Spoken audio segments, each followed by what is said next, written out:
The kitchen was quiet except for the soft hum of the dishwasher when Lily stormed in, waving an envelope like a victory flag. Her eyes gleamed with a cruel satisfaction I'd never seen in my 17-year-old daughter before. "Look what I got," she said, her voice dripping with contempt. She slapped the envelope onto the counter between us. "DNA results. Want to explain why James isn't showing up as my biological father?" My hands stilled over the sink where I'd been washing dishes.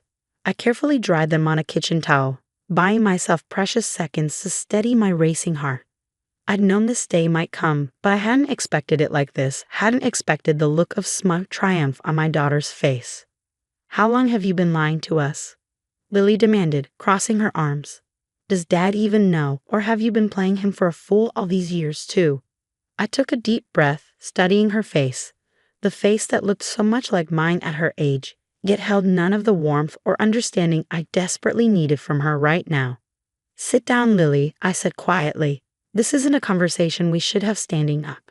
She scoffed but dropped into one of the kitchen chairs, still radiating righteous anger. "Fine. Explain how you've been living a lie for the past 17 years. This should be good." My name is Rachel Anderson, and my daughter had just unknowingly opened a door to the past I'd spent nearly 2 decades trying to keep firmly shut. Not because I was ashamed, but because some truths are too heavy for children to bear. Some stories need to wait until the right moment. And this wasn't it, but Lily had forced my hand. I sat down across from her, folding my hands on the table. "First, I need you to understand something. Everything I've done, every choice I've made, has been to protect you and give you the best life possible." Lily rolled her eyes. "Save the mom speech. I want the truth." "The truth," I said carefully, "is complicated. And before we go any further, I need to know exactly what you're hoping to accomplish here. Are you looking for answers, or are you just trying to hurt me?" She faltered for a moment, her confidence wavering. "I deserve to know who my real father is," she said finally, but her voice had lost some of its edge. I nodded slowly. "Yes, you do. But not like this, not as a weapon you can use to try to tear this family apart." "Family?" She laughed bitterly. "What family? It's all built on lies." "No," I said firmly, "it's built on love. Your father, the man who raised you, who has loved you every single day of your life, he knows you're not biologically his. He's always known." Lily's eyes widened, her carefully constructed narrative beginning to crack. "What?" "James and I met when I was already pregnant with you," I explained, watching her face carefully. "I was 22, scared and alone. He didn't have to stay, he didn't have to love us. But he chose to. Every single day." "But why didn't he tell me?" Lily's voice trembled. I reached across the table, grateful when she didn't pull away from my touch. "Because some stories need time, because you needed to be old enough to understand that family isn't just about DNA. It's about choice. It's about love." "Then who is my biological father?" she asked, her voice smaller now. I closed my eyes briefly, memories washing over me. "His name was Thomas, and that's the part I've been trying to protect you from." "I want to know," Lily insisted, but the smugness was gone, replaced by something more vulnerable. "I need to know." I took another deep breath, steeling myself for the conversation I'd hoped to have years from now, when she was older, when she could better understand the complexities of love and loss and the choices we make when we're young. "I met Thomas when I was in college." I began, my voice steady despite the ache in my chest. "He was charming, ambitious, and I thought I was in love. We dated for nearly a year before I got pregnant." Lily leaned forward, hanging on every word. "What happened?" "When I told him about the pregnancy, I paused, choosing my words carefully. "He made it clear he wasn't ready for that responsibility. He had plans, law school, a career, a future that didn't include a baby. He told me to take care of it, and when I refused, he disappeared." "Just like that," Lily whispered. I nodded. "Just like that. I tried to contact him a few times, but he blocked my number, changed his email. His parents, your biological grandparents, they told me to stay away, offered me money to keep quiet about the whole thing." "Did you take it?" Lily asked, her eyes wide. "No," I said firmly. "I didn't want their money. I wanted to give you a life filled with love, not secrets and shame. I dropped out of college, moved back home with my parents, and started working 2 jobs to prepare for your arrival." I watched as Lily processed this information, her earlier bravado completely gone. But then how did you meet Dad? I mean James? A small smile crossed my face at the memory. I was working at a coffee shop, 7 months pregnant and exhausted. James was a regular customer, always kind, always left a good tip. One day, I was so tired I nearly fainted while taking his order. He helped me sit down, brought me water, and stayed with me until my shift ended. And he didn't care that you were pregnant with someone else's baby. He said it was like getting two miracles for the price of one. I replied, feeling tears prick at my eyes. He started coming by more often, always checking on me, bringing me healthy snacks because he'd read somewhere that pregnant women needed extra nutrients. Lily's lip trembled. He really chose us. He did. I confirmed. We got married when you were 6 months old.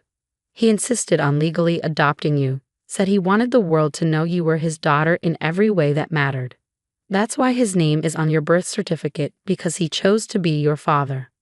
The kitchen fell silent as Lily absorbed this information. I could see the conflict on her face, the way her earlier certainty had crumbled in the face of a truth far more complex than she'd imagined. I'm sorry, she finally whispered, tears spilling down her cheeks. I thought I was exposing some terrible secret.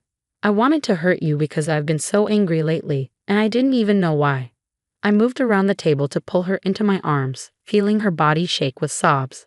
You're 17, sweetheart. Being angry is part of growing up. But next time talk to me, ask me. Don't try to weaponize our history. She nodded against my shoulder.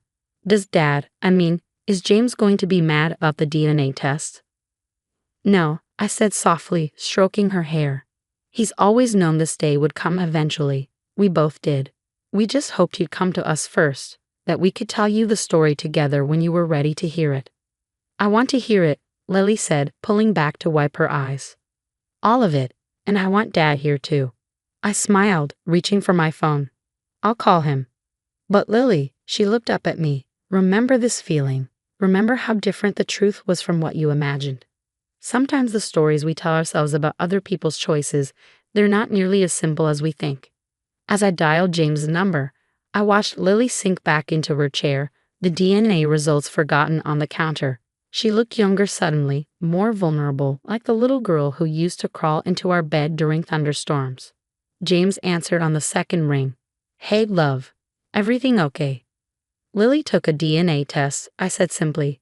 It's time for that conversation we've been preparing for. There was a pause, then his warm, steady voice came through the line. I'll be home in 20 minutes. We'll do this together, like we've done everything else. I hung up and looked at Lily, who was watching me with red-rimmed eyes. He's on his way, I told her. Are you ready to hear the whole story? She nodded, and I could see the change in her. The way her earlier defiance had transformed into something softer, more open. Yeah, she said quietly. I think I am. James arrived exactly 20 minutes later, his footsteps echoing through the house as he entered.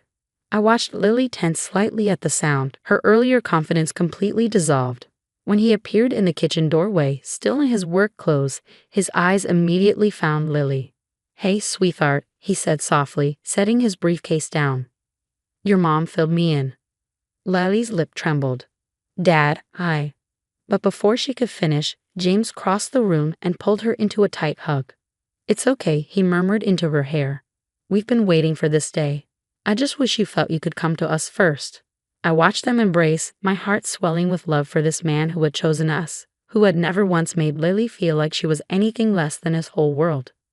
When they finally pulled apart, James kept one arm around Lily's shoulders as he sat down beside her. So, he said, looking between us, where should we start? Mom told me about meeting you, Lily said quietly, about how you chose us. James smiled, his eyes meeting mine across the table. Best decision I ever made. But there's more to the story, isn't there, Rachel?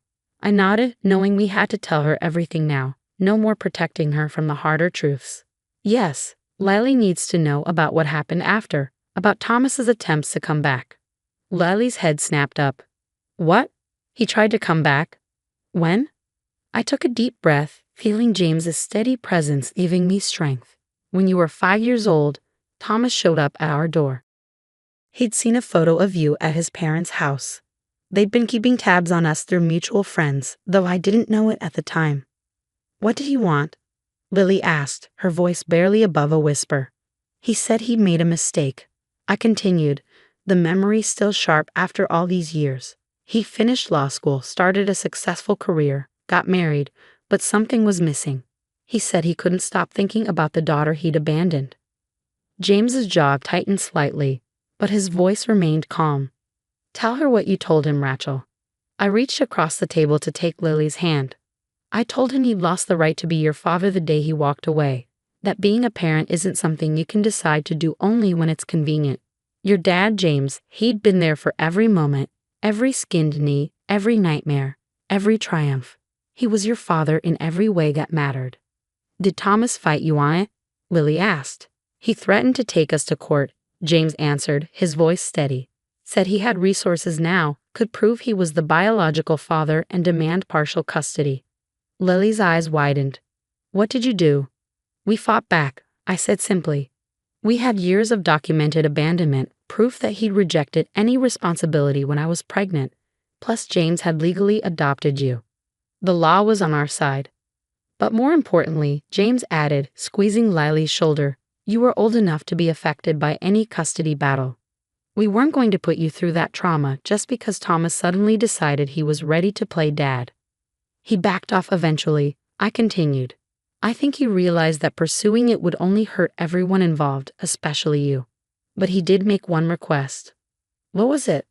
Lily asked. He asked that when you were old enough to understand, we tell you the truth. Tell you that he regretted his choices, that he'd grown up and realized what he'd thrown away. I paused, studying my daughter's face. We agreed, but on our terms, when we felt you were ready. Lily was quiet for a moment, processing everything. Do you know where he is now? James and I exchanged a look. Yes, I said carefully. He's still in the area, actually. He has his own law firm downtown, 2 other children with his wife. My half-siblings, Lily whispered, testing the words. Biologically, yes, James said gently. But Lily, you need to understand something. Just because you share DNA with someone doesn't mean they have a right to be in your life. That's your choice to make, when and if you're ready. Lily looked up at him, tears in her eyes. But you'll always be my real dad, right? No matter what? James pulled her close again, his own eyes glistening. Always, sweetheart. Nothing could ever change that. I watched them together, remembering all the moments that had led us here. The day James had first held Lily, his eyes full of wonder. Her first steps taken toward him with complete trust. The father-daughter dances, the bedtime stories, the countless small moments that had built their unshakable bond. I feel so stupid, Lily said finally, wiping her eyes. I thought I was going to expose this huge scandal, but instead you learned that family is more complicated and beautiful than just biology. I finished for her. That love is a choice we make every day. The DNA test, James added, it doesn't change who we are. It doesn't erase our history or diminish our love for you. If anything, it just confirms what I always known, that choosing to be your father was the greatest gift of my life. Lily reached for the envelope still sitting on the counter, picking it up with trembling fingers. Can we throw this away? I don't need it anymore. I smiled, feeling tears prick at my eyes. Of course. We watched as she tore the envelope in half, then quarters, letting the pieces fall into the trash. As she did, I saw something shift in her expression, a kind of peace settling over her features. Mom, she said softly. Dad, I'm sorry for trying to hurt you, for not trusting you enough to just ask. We understand, I assured her. Growing up means questioning things, trying to figure out who you are. But next time you have questions about your past, come to us first. We've never wanted to hide anything from you. We just wanted to protect you until you were ready for the whole truth. James nodded in agreement. And now that everything's out in the open, we can talk about what you want to do next. If you have questions about Thomas, about your biological heritage, we'll help you find those answers when you're ready. Lily shook her head. I don't think I want to know right now. Maybe someday. But, she looked between us, her expression softening. Right now, I just want to be here with my real family. The 3 of us sat there in the kitchen as the evening light filtered through the windows, our family stronger for having weathered this storm together. Lily's DNA test, meant to be a weapon, had instead become a bridge to understanding. A reminder that the bonds that matter most aren't the ones we're born with, but the ones we choose to nurture and protect. Later that night, after Lily had gone to bed, James and I sat on the back porch, his arm around my shoulders as we looked up at the stars. "You okay?" he asked softly. I nodded, leaning into his warmth. "Better than okay. I think this needed to happen. Maybe not exactly the way it did, but Lily needed to know the truth." "She's stronger than we give her credit for," James mused. "Just like her mother." I turned to look at him, this man who had stepped into our lives and chosen to make us his family. "Thank you," I whispered. "For everything. For loving us both so completely." He smiled, pulling me closer. "Thank you for letting me, for trusting me with your heart and with Lily's." Inside, we could hear Lily moving around in her room, probably getting ready for bed. The sound was so familiar, so precious, a reminder of all the ordinary moments that made up our extraordinary love story. "Do you think she'll want to meet him someday?" I asked quietly. "Thomas?" James was quiet for a moment, considering. "Maybe, and if she does, we'll support her. But I think today showed her something important, that the truth isn't always what we expect it to be, and sometimes the family we choose is stronger than the family we're born into." I nodded, feeling a deep sense of peace settle over me. The secret I carried for so long wasn't a secret anymore. And somehow that made everything clearer. Our family wasn't perfect. The bottle rolled across our parents' hardwood floor, its prescription label catching the dining room light. My sister Eva lunged for it with unusual speed for someone supposedly battling stage 3 lymphoma, her perfectly manicured nails scraping against the wood as she snatched it up. I'm Freya, and that was the moment I should have known something wasn't right. "Just my vitamins," Eva laughed, tucking the bottle into her designer handbag. Her voice carried that familiar, sweet tone that always seemed to hypnotize our family. "You know how forgetful I can be with these things." Mom rushed over, placing her hand on Eva's shoulder. "Sweetheart, you need to be more careful with your medications, especially now." Her voice cracked on the last word. We were gathered for our weekly family dinner, but tonight was different. Eva had called earlier, insisting everyone needed to be present for an important announcement. Now here we sat, our plates of Mom's lasagna growing cold while Eva dabbed at her eyes with a monogrammed handkerchief. "I don't know how to say this," Eva began, her lower lip trembling. "I've been keeping something from all of you for the past few weeks." Dad reached across the table, taking her hand. "Whatever it is, Princess, we're here for you." I watched as Eva's eyes welled up with tears. She'd always been the family darling, our father's precious princess, while I was the reliable older sister who could handle herself. 28 years of playing second fiddle had taught me to read Eva's performances like a well-worn script. "The doctors found something," she whispered. "It's lymphoma, stage 3. Mom's wine glass slipped from her hand, shattering against the table. Red liquid spread across the white tablecloth like blood. Dad's face went ash-gray. "Oh God, no," Mom sobbed, pulling Eva into her arms. "Not my baby." I sat there, frozen, as the scene unfolded. Eva detailed her supposed diagnosis, her voice breaking at all the right moments.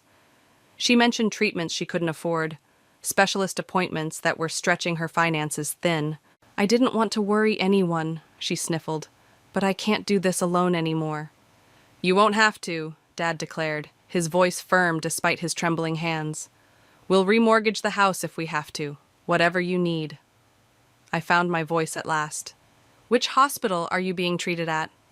Eva's eyes met mine, just for a second. Something flickered there, something that made my stomach twist. "Memorial," she replied smoothly. "Dr. Harrison's my oncologist. He's been amazing." My best friend Paris worked at Memorial. I'd never heard of a Dr. Harrison in oncology. "We should all go with you to your next appointment," I suggested, keeping my tone gentle. "For support." Eva's smile tightened slightly. "Oh, I wouldn't want to overwhelm everyone. Besides, the treatments, they're not pretty. I wouldn't want you to see me like that." "Freya," Mom cut in sharply, "stop interrogating your sister. Can't you see she's been through enough?" I fell silent, watching as my parents fussed over Eva. They were already discussing financial arrangements, talking about liquidating their retirement accounts. Eva sat there, accepting their devotion with practiced grace, occasionally wiping away a perfectly timed tear. My phone buzzed, a text from Paris. Drinks tomorrow? Need to talk about something important. Of course we'll help, Mom was saying as I looked up from my phone. We're family. We'll face this together. Ava turned to me, her eyes wide and pleading. I know we haven't always been close, Freya, but I really need my big sister right now. The words hit their mark. Despite my doubts, despite the nagging feeling in my gut, guilt washed over me. What kind of person suspects their sister of lying about cancer? I'm here for you, I heard myself say. Whatever you need. Ava reached across the table and squeezed my hand. Her grip was strong, her palm dry and warm, not at all like someone fighting for their life. Later that night, as I helped Mom clean up, I noticed Eva's vitamin bottle had fallen out of her bag again. This time, I managed to catch a glimpse of the label before she snatched it away. It was empty. Completely empty. And the label was partially torn off, showing only a fragment of text that didn't look anything like a prescription. Everything okay? Eva asked, her voice honey-sweet but her eyes sharp as daggers. Yeah, I lied, forcing a smile. Everything's fine. But as I drove home that night, Eva's empty pill bottle and Dr. Harrison from Memorial kept circling in my mind. Something wasn't adding up, and I had a sinking feeling I knew exactly what tomorrow's conversation with Paris would be about. There's no Dr. Harrison in our oncology department, Paris said, sliding my coffee across the table. Never has been. The morning sun streamed through the cafe windows, but I felt cold. I pulled out my phone and opened Instagram, showing Paris my sister's latest post. Eva at some high-end boutique, modeling a new Gucci bag. Posted 3 hours ago, I said. Shouldn't she be at chemo? Paris leaned forward, her nurse's instincts kicking in. Look, I didn't want to say anything without being sure, but something's definitely wrong here. Cancer patients on aggressive treatment for stage 3 lymphoma don't usually go on shopping sprees. Maybe she's just trying to stay positive. Even as I said it, I knew how desperate I sounded. Freya? Paris's voice was gentle but firm. Yesterday, you told me she claimed to be getting treatment at Memorial. I checked the records. We have no patient by her name. My coffee turned bitter in my mouth. That's impossible. She must be registered under... My phone buzzed. A message from Sophie, a mutual friend from college. Hey, weird question. Is Eva really sick? Just saw her at the mall looking pretty healthy for someone doing chemo. I showed Paris the message. She reached across the table and squeezed my hand. Your parents are talking about remortgaging their house, she reminded me. If there's even a chance she's lying... I know. I pulled my hand away, running it through my hair. God, I know. But how do I even begin to prove it? Start with the basics. What medications did she say she's taking? I shook my head. She gets weird whenever anyone asks specific questions. Changes the subject or says she doesn't want to burden us with details. Red flag number 1. Paris counted off on her fingers. No doctor at Memorial. Red flag 2. Shopping sprees during supposed treatment times. Red flag 3. And let's not forget that mysterious empty pill bottle. My phone lit up again, this time with a family group text from Eva. Feeling blessed to have such amazing support through this journey. Mom and Dad, the first treatment payment went through. Thank you so much. How much are they giving her? Paris asked. $5,000 for the first round. My voice cracked. They took it from their retirement fund. Okay, that's it. Paris pulled out her own phone.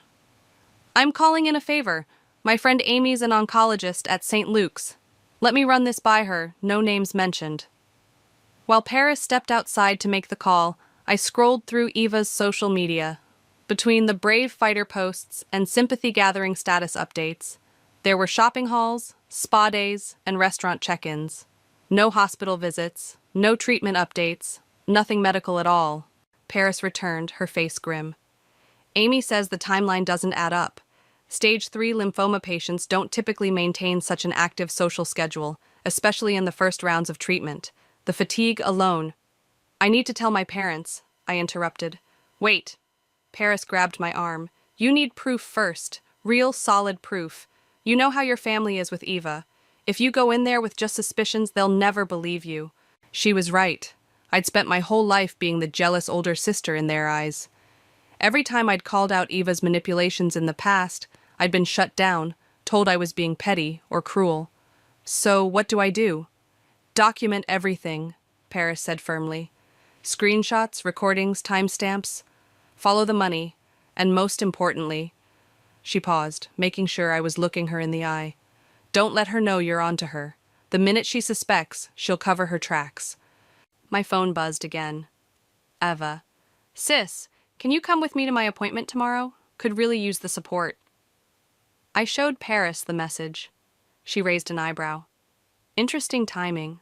Almost like she knows we're talking about her. Should I go? Absolutely. Paris's eyes gleamed. But first, let's get you wired up. My brother's a private investigator. He's got some recording equipment you can borrow. If she's lying, let's catch her in the act. I stared at my phone, at Eva's message with its perfectly placed heart emoji.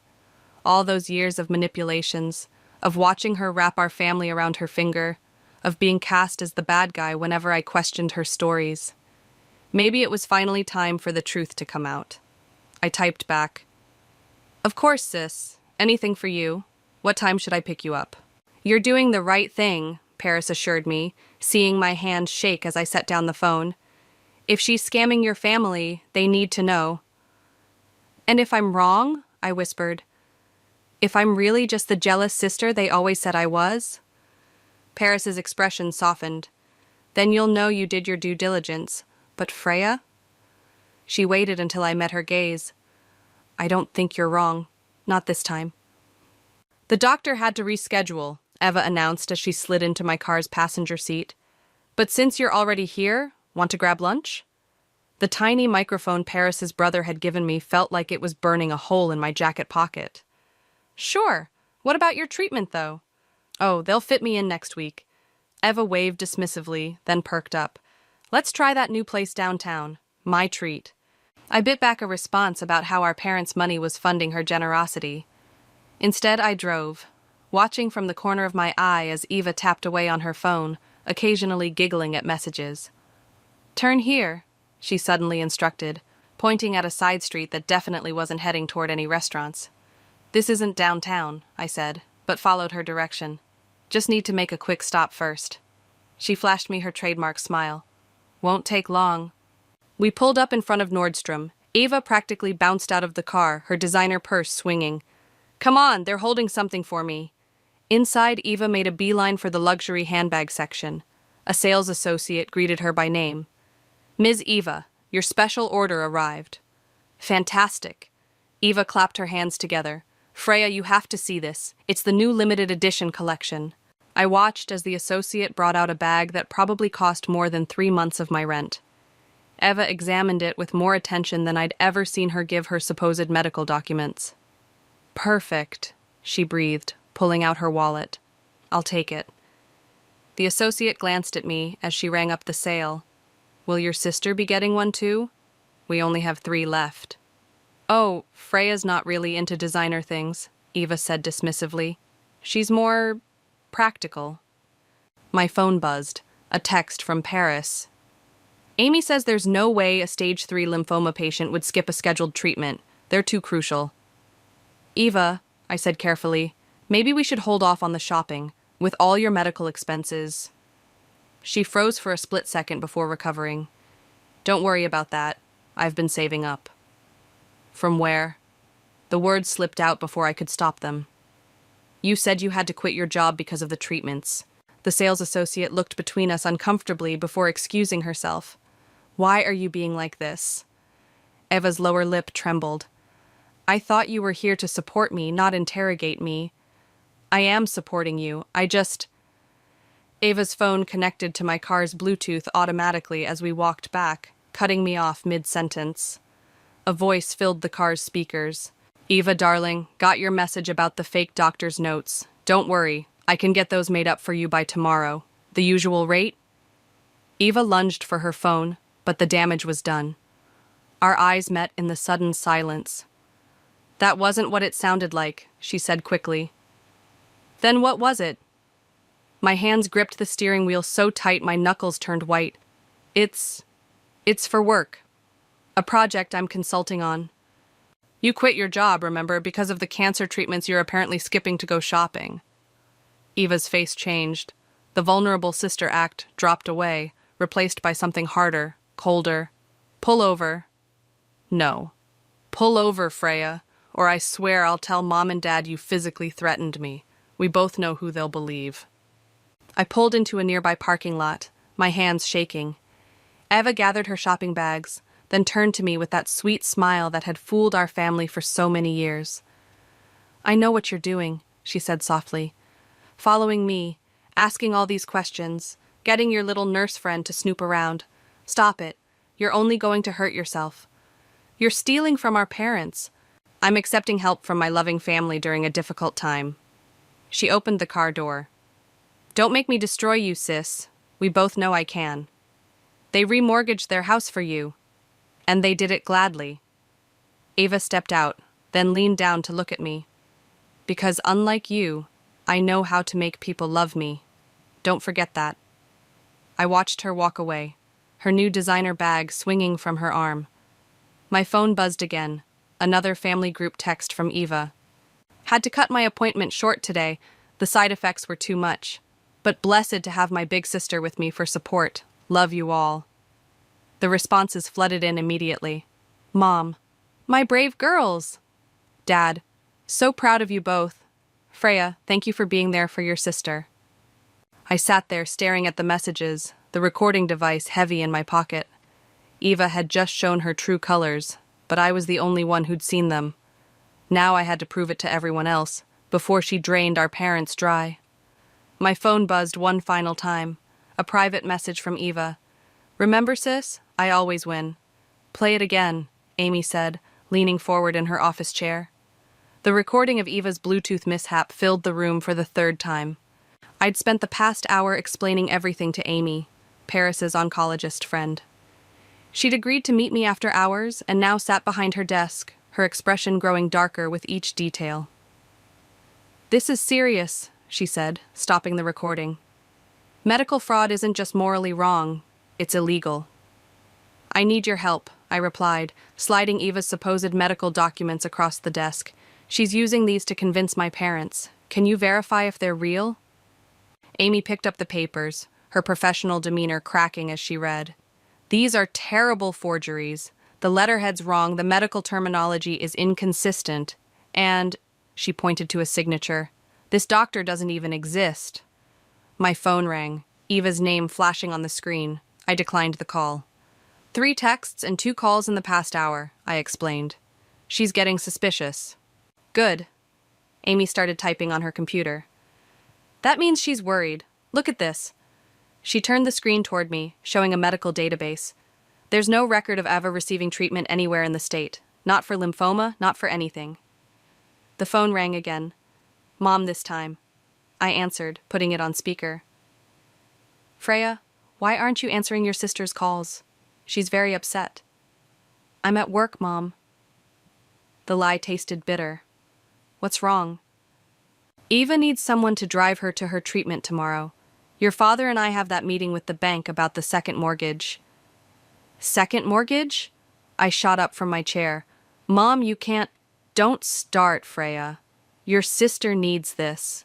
The first treatment payment barely covered. Mrs. Schmidt?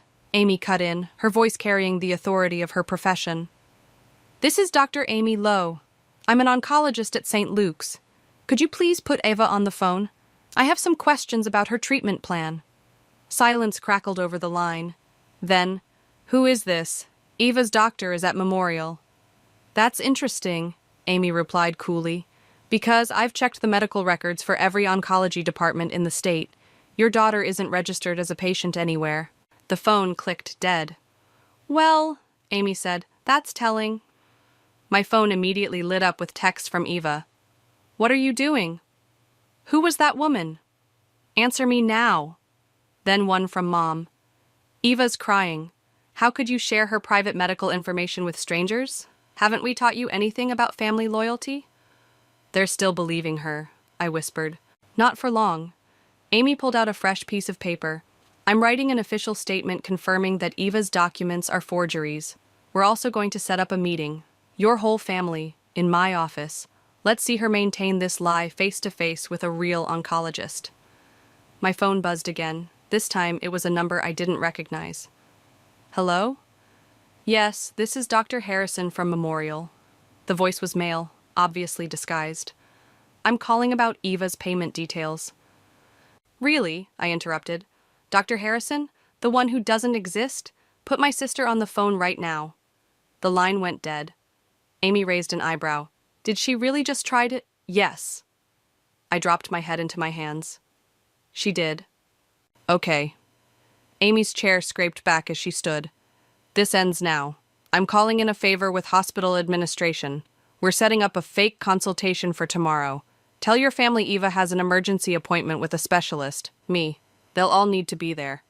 They won't come. Eva will find a way out of it. No, she won't. Amy's voice was steel. Because you're going to tell your parents that Memorial is investigating insurance fraud, and if Eva doesn't show up tomorrow with her entire support system, they'll be launching a criminal investigation.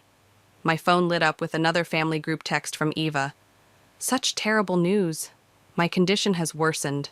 The doctors say I need more aggressive treatment. Mom, Dad, I hate to ask, but look at that timing, Amy muttered. She's scrambling. I typed out a message to my parents.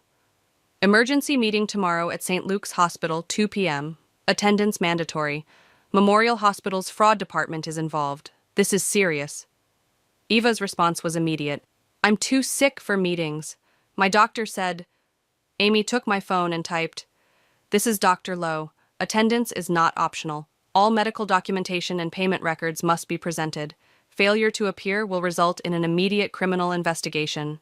The typing indicator appeared and disappeared several times. Finally, Eva replied, Fine, 2 p.m.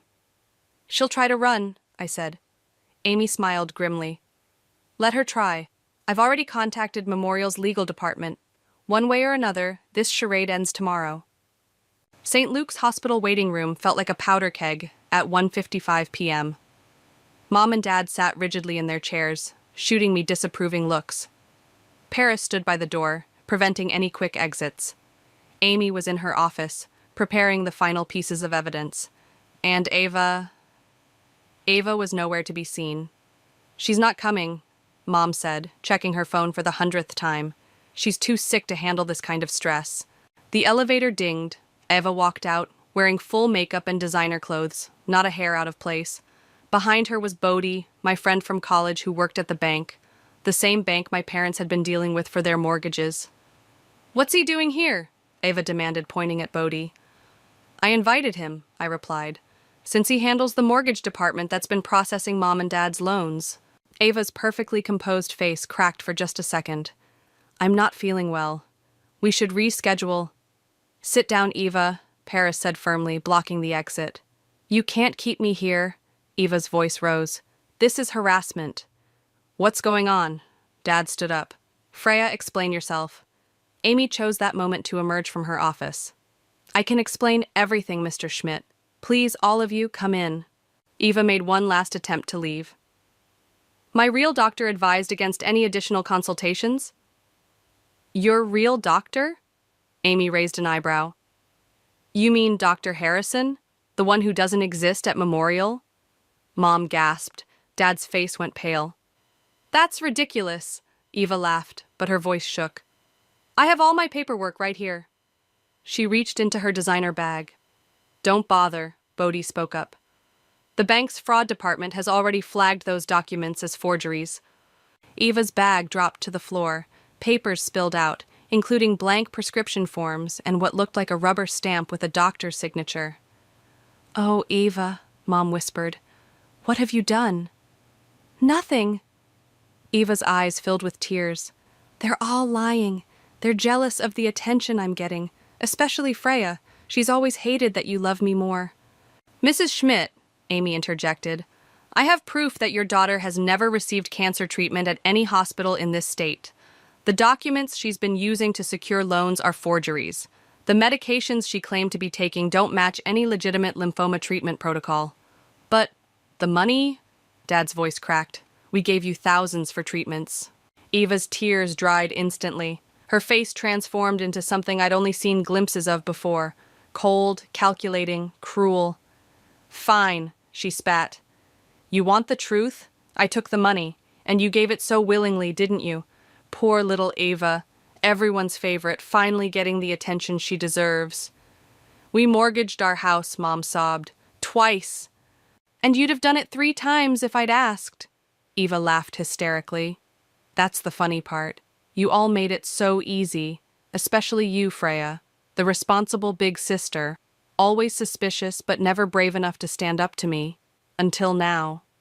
She turned to me, smirking. What changed? Finally grew a spine? I pulled out my phone and played the Bluetooth recording. Ava's smirk faltered as her own words filled the room. Ava, darling, got your message about the fake doctor's notes. I've already submitted this to the police, Bodhi said quietly, along with the fraudulent loan applications. Eva lunged for the door, but Paris caught her arm. Running will only make it worse. You're all pathetic, Eva snarled, struggling against Paris's grip. So desperate for a family drama to rally around that you never questioned anything. The empty pill bottles, the miraculous recoveries, the shopping sprees during supposed chemo sessions. You saw what you wanted to see. How much? Dad's voice was hollow. How much did you take from us? Enough to live the life I deserve, Eva replied. And I'd do it again. Security arrived, followed by 2 police officers. As they led Eva away, she turned back one last time. You'll regret this, Freya. Family is supposed to protect each other. No, I said, watching my sister's mask finally crumble completely. Family is supposed to be honest with each other. After Eva disappeared into the elevator, the room fell silent. Mom collapsed into Dad's arms, sobbing. Bodhi touched my shoulder gently. The bank will work with your parents, he whispered. We'll figure something out. Amy cleared her throat. I've contacted Memorial's legal department. They're pressing charges for impersonating medical personnel. With the bank fraud charges, well, Eva won't be shopping at Nordstrom for quite a while. I watched my parents, their world shattered, and felt a strange mix of victory and heartbreak. The truth was out, but at what cost? You did the right thing, Paris said firmly, reading my expression. Sometimes love means being strong enough to stop someone from hurting themselves and others. My phone buzzed one last time, a text from Eva. I hope you're happy. You've ruined everything. I turned off my phone. The time for Eva's manipulations was over. Now came the harder part, healing. The police station's fluorescent lights cast harsh shadows across Eva's face as she sat across from us, her designer outfit replaced by standard-issue jail clothes. Mom clutched Dad's hand, both looking years older than they had just days ago. I'll pay it all back, Eva said, her voice carrying that familiar manipulative sweetness. Just drop the charges, and we can pretend this never happened. $97,000, Dad replied, his voice trembling. That's how much you stole from us. Our retirement, our savings, our home equity. I was going to invest it, Eva protested. I had plans. The Gucci bags in your apartment tell a different story, Detective Morris interrupted, dropping a thick folder on the table. We found receipts totaling over $60,000 in luxury purchases just from the past 3 months. Ava's eyes darted around the room, searching for sympathy. Finding none, her mask finally cracked completely. You don't understand what it's like, she exploded. Being the pretty one, the charming one, it's exhausting. Everyone expects me to be perfect, successful. I needed to keep up appearances. By pretending to have cancer? I couldn't hold back anymore. By watching Mom and Dad destroy their future for your shopping addiction. Oh, shut up, Freya, Ava sneered. You're loving this, aren't you? Finally getting to be the good daughter? Detective Morris cleared his throat. Let's focus on the charges.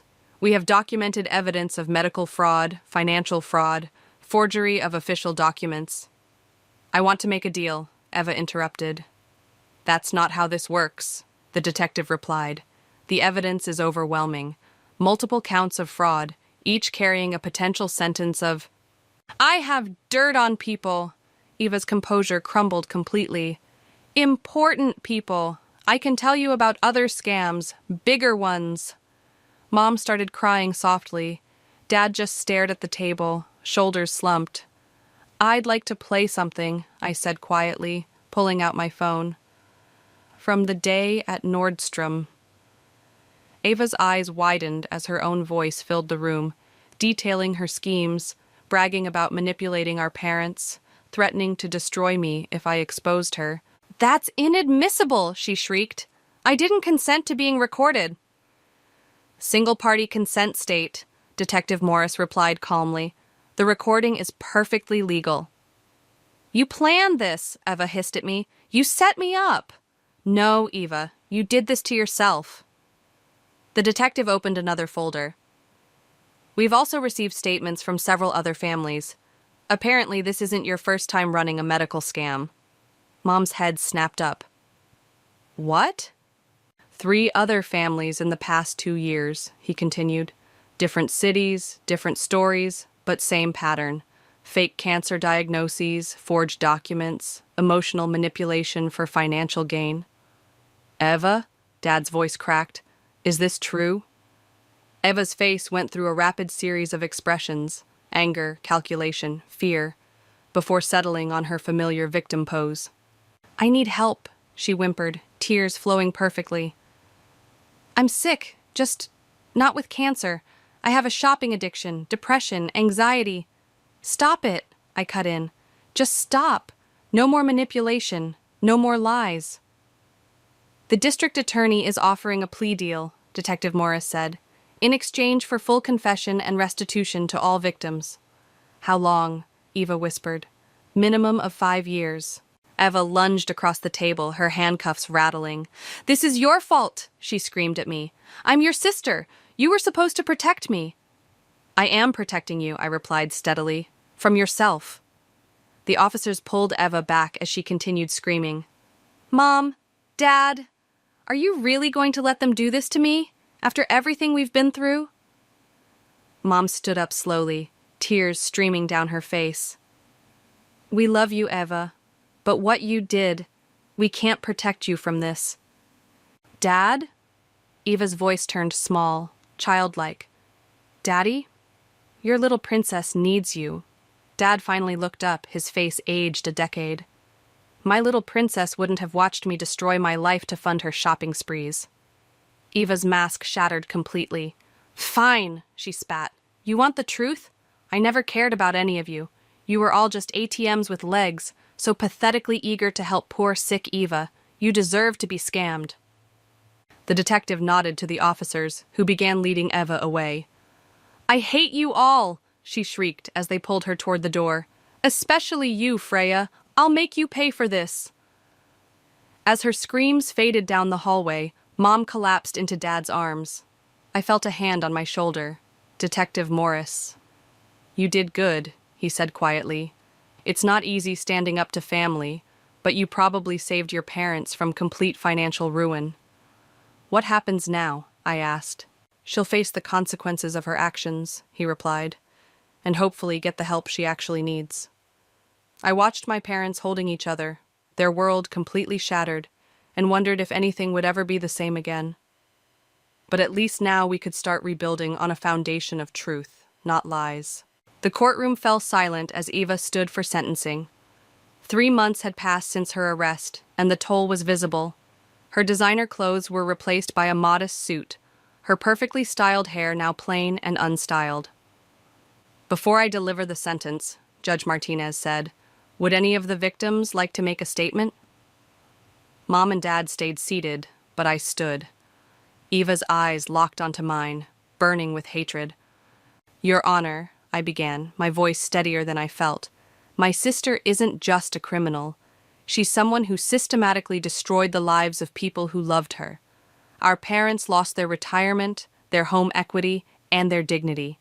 But they lost something even more valuable, their trust in family. Other victims stood up. A middle-aged woman from Cincinnati spoke about remortgaging her house to help Eva, who'd posed as a sick co-worker. An elderly man from Detroit described emptying his savings for Eva's fake leukemia treatments. The defendant has shown a pattern of sophisticated, premeditated fraud, the prosecutor stated. She specifically targeted vulnerable people, exploiting their compassion for financial gain. Eva's lawyer stood. My client recognizes the severity of her actions. She's prepared to make full restitution. With what money? I interrupted, earning a sharp look from the judge. She spent it all on luxury items. Ms. Bennett, Eva's lawyer continued smoothly, has agreed to surrender all assets for liquidation. Additionally, she's been diagnosed with several mental health conditions that contributed to her actions. Eva dabbed at her eyes with a tissue. I recognized the performance, the subtle trembling lip, the perfectly timed sniff. Would the defendant like to make a statement? Judge Martinez asked. Eva rose, her handcuffs clinking. Your Honor, I'm deeply ashamed of my actions. I lost myself in a spiral of addiction and desperation. My sister Freya tried to stop me, but I wouldn't listen. I betrayed everyone who loved me, and I'll spend the rest of my life trying to make amends. I felt Mom stiffen beside me. This was new. Eva had never admitted guilt before, never acknowledged my attempts to help. The judge studied Eva for a long moment. Ms. Bennett, your crimes were not just financial. You exploited one of humanity's most basic instincts, the desire to help sick loved ones. You didn't just steal money, you stole trust, hope, and faith in human goodness. Eva's facade cracked slightly. Furthermore, the judge continued, your pattern of behavior shows careful planning and manipulation. This wasn't a one-time mistake. This was a calculated series of cons targeting multiple victims across state lines. The prosecutor stood again. Your Honor, we've also discovered additional victims who've come forward. Enough! Eva suddenly screamed, her mask shattering completely. You want to know the truth? Fine. They were all stupid, so desperate to play hero that they threw their money at me. And you? She whirled to face me. You self-righteous bitch! You ruined everything! Ms. Bennett, the judge's gavel cracked like a gunshot. Control yourself or you'll be removed. Eva's lawyer tried to calm her, but she shrugged him off. You think this will stop me? She snarled. I'll find new victims. There's always someone stupid enough to believe a sad story. The courtroom erupted in shocked murmurs. The judge's face hardened. Thank you, Ms. Bennett, for making my decision easier. I sentence you to 8 years in state prison, followed by 5 years of supervised release. You are ordered to make full restitution to all victims, and you are barred from handling any financial transactions for others during your supervised release. Eva lunged toward me, but the bailiffs caught her. I'll get you for this, Freya. You think prison will hold me? They dragged her away, her threats echoing down the hallway. Mom broke down crying. Dad just sat there looking shell-shocked. It's over, Paris whispered, squeezing my hand. She can't hurt anyone else now. Bodie approached with some papers. The banks agreed to restructure your parents' loans, he told Dad. We'll work something out. Amy, who'd testified about the medical fraud, joined us. I've started a support group for families affected by medical fraud. You're all welcome to join. As we left the courthouse, reporters swarmed us. How does it feel to send your sister to prison? Did you suspect her all along? What would you say to other families facing similar situations? I stopped on the courthouse steps. I'd tell them that real love means being strong enough to stop someone you care about from hurting others and themselves. Sometimes the hardest thing and the right thing are the same thing. Dad put his arm around me for the first time since this all began. We're proud of you, Freya. We should have listened to you years ago. Mom wiped her eyes. We have a lot of healing to do, as a family. I watched the police van carrying Eva drive away, feeling not triumph, but a deep, aching sadness for what could have been. But at least now the healing could begin, not just for our family, but for all the lives Eva had touched with her lies. And that's why I started the Truth in Medical Claims Foundation, I concluded, looking out at the packed auditorium. Because sometimes the biggest frauds come from those we trust the most. The audience applauded as I stepped away from the podium. Amy joined me on stage, carrying a stack of pamphlets about medical fraud awareness. "Questions?" she asked the crowd. A woman stood up, clutching a tissue. "My daughter's been asking for money for treatments, but something feels off. I'm afraid to question her because, what if I'm wrong?" "That fear is exactly what fraudsters count on," I replied. "But love doesn't mean blind trust. It means caring enough to verify." My phone buzzed, a message from the prison counselor. "Eva's requesting another family session. Your choice if you want to attend." I slipped the phone back into my pocket as more hands rose with questions. Paris, manning the registration table, caught my eye and gave me a thumbs up. We'd already helped identify 3 potential fraud cases this week alone. After the session, Mom and Dad waited by the entrance. They looked different now, stronger, more clear-eyed. The support group had helped tremendously. "Good session," Dad said, hugging me, "though I still flinch every time you tell our story." "That's why it needs telling," Mom added. "We got an interesting letter today." She pulled out an envelope with the prison stamp. "Eva's written another apology. Her 4th this month," I noted, right before her parole hearing. "She seems different this time," Mom said hopefully. "The counselor says—" "Mom," I kept my voice gentle. "Remember what we learned in therapy. Eva needs to prove change through actions, not words." Bodhi appeared, carrying coffee for everyone. "The Foundation's financial reports are ready," he said. "We've helped recover over $2 million in fraudulent medical claims this quarter." "Speaking of financial news," Dad added, "we made the final payment on the house today. No more second mortgage." My throat tightened. Those extra mortgage payments had nearly bankrupted them, but they'd refused to let me help. "Rebuilding on our own terms," they'd insisted. "Dr. Lowe?" A young man approached our group looking nervous. "My brother's been showing us medical bills for his treatments, but when I called the hospital—" "Come with me," Amy said kindly, leading him toward her office. Another potential case, another family we might be able to help before it was too late. Paris joined us, holding up her phone. "You're trending again. That interview you did about recognizing emotional manipulation in families really struck a chord." "As long as it helps people," I said. "That's all that matters." "Speaking of helping people," Bodhi interjected, "the bank's new fraud detection program caught 3 cases this week, all using the same tactics Eva used." Mom flinched at Eva's name, but her voice was steady. "At least some good came from our experience. We're helping other families avoid what we went through." My phone buzzed again, another message from the prison counselor. "Eva's made progress, but she's still deflecting responsibility. Thought you should know before deciding about the family session." Dad noticed my expression. "Eva?" I nodded. "She wants to meet." "What are you going to do?" Mom asked. "I'll go," I decided. Not because I believe she's changed, but because I need her to understand something. Our foundation isn't about revenge. It's about prevention, about turning pain into purpose. Paris squeezed my shoulder. "Want me to come with you?" "No." I smiled at my friend who'd stood by me through everything. "I need to do this alone." The afternoon sun streamed through the foundation's windows, illuminating the wall of thank you letters from families we'd helped.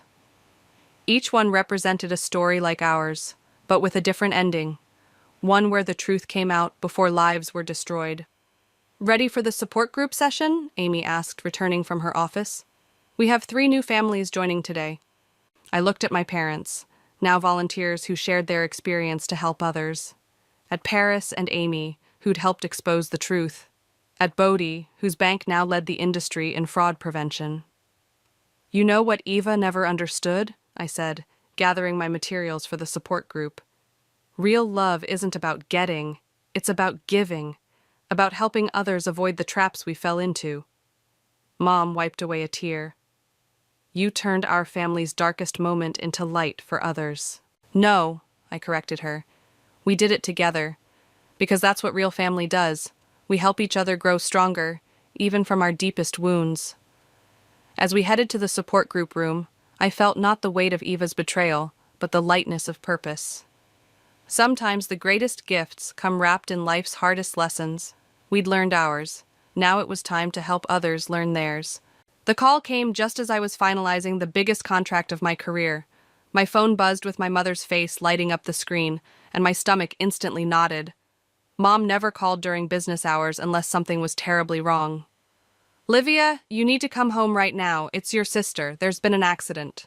My name is Livia, and at 30 years old, I'd built my marketing agency from nothing into a 7-figure business. But in that moment, none of it mattered. I grabbed my keys and rushed out of my office, leaving the contract unsigned on my desk. "What happened? Is Lexi okay?" I asked, my voice shaking as I sprinted to my car. "Just come quickly," Mom said before hanging up. The 40-minute drive home felt like an eternity. My hands trembled on the steering wheel as memories of Lexi flooded my mind. Despite our differences, she was still my baby sister. Just last week, she'd been gushing about her upcoming wedding to Caesar, showing off her massive engagement ring that probably cost more than his annual salary. I screeched into my parents' driveway and burst through the front door. "Mom? Dad? Where's Lexi?" The scene that greeted me stopped me cold. Lexi sat on the couch, perfectly fine, surrounded by wedding magazines. Mom hovered nearby with a guilty expression, while Dad avoided eye contact entirely. "Oh good, you're here," Lexi chirped, flipping through a bridal catalog. "I need your opinion on these centerpieces." My blood ran cold. "What accident?" "Well," Mom started, wringing her hands, "Lexi really needed you here for wedding planning, and we knew you wouldn't come if—" "Are you kidding me?" I cut her off. "I left an important meeting for this?" Lexi rolled her eyes. "Oh, please, it's just work. This is my wedding we're talking about." "Just work?" I laughed incredulously. "That just work paid for your college tuition when Mom and Dad couldn't afford it." "Girls, please." Dad finally spoke up from his armchair. "Lexi's wedding is important to all of us. Can't you take one afternoon off, Livia?" I pulled out my phone to check my emails, my heart sinking when I saw messages from my client about the missed meeting. "You don't get it. I had $1 million contract signing today." "See?" Lexi gestured dramatically. "You're always so obsessed with money. This is about family." "Family doesn't lie to each other," I snapped.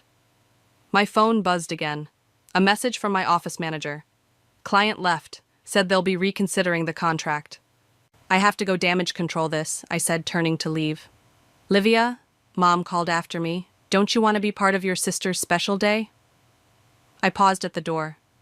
"Next time you want me to be part of something, try asking honestly instead of manipulating me with fake emergencies." "You're just jealous because I'm getting married first," Lexi shouted as I walked out.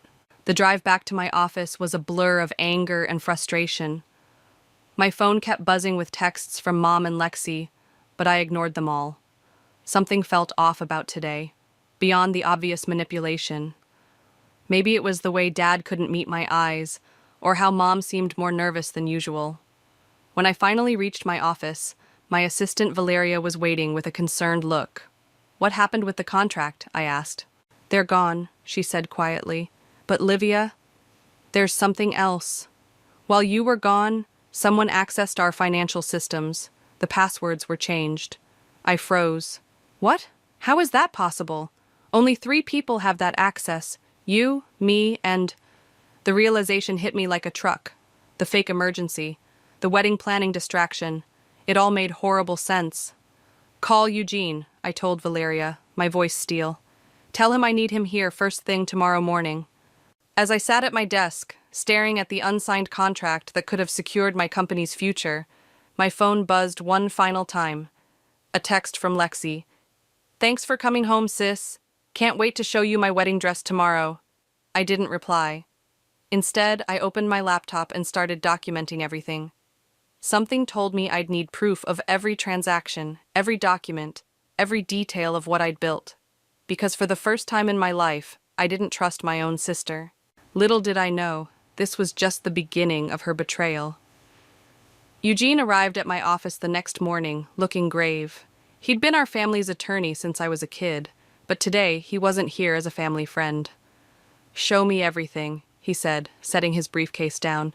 I pulled up my company's financial records on my computer screen.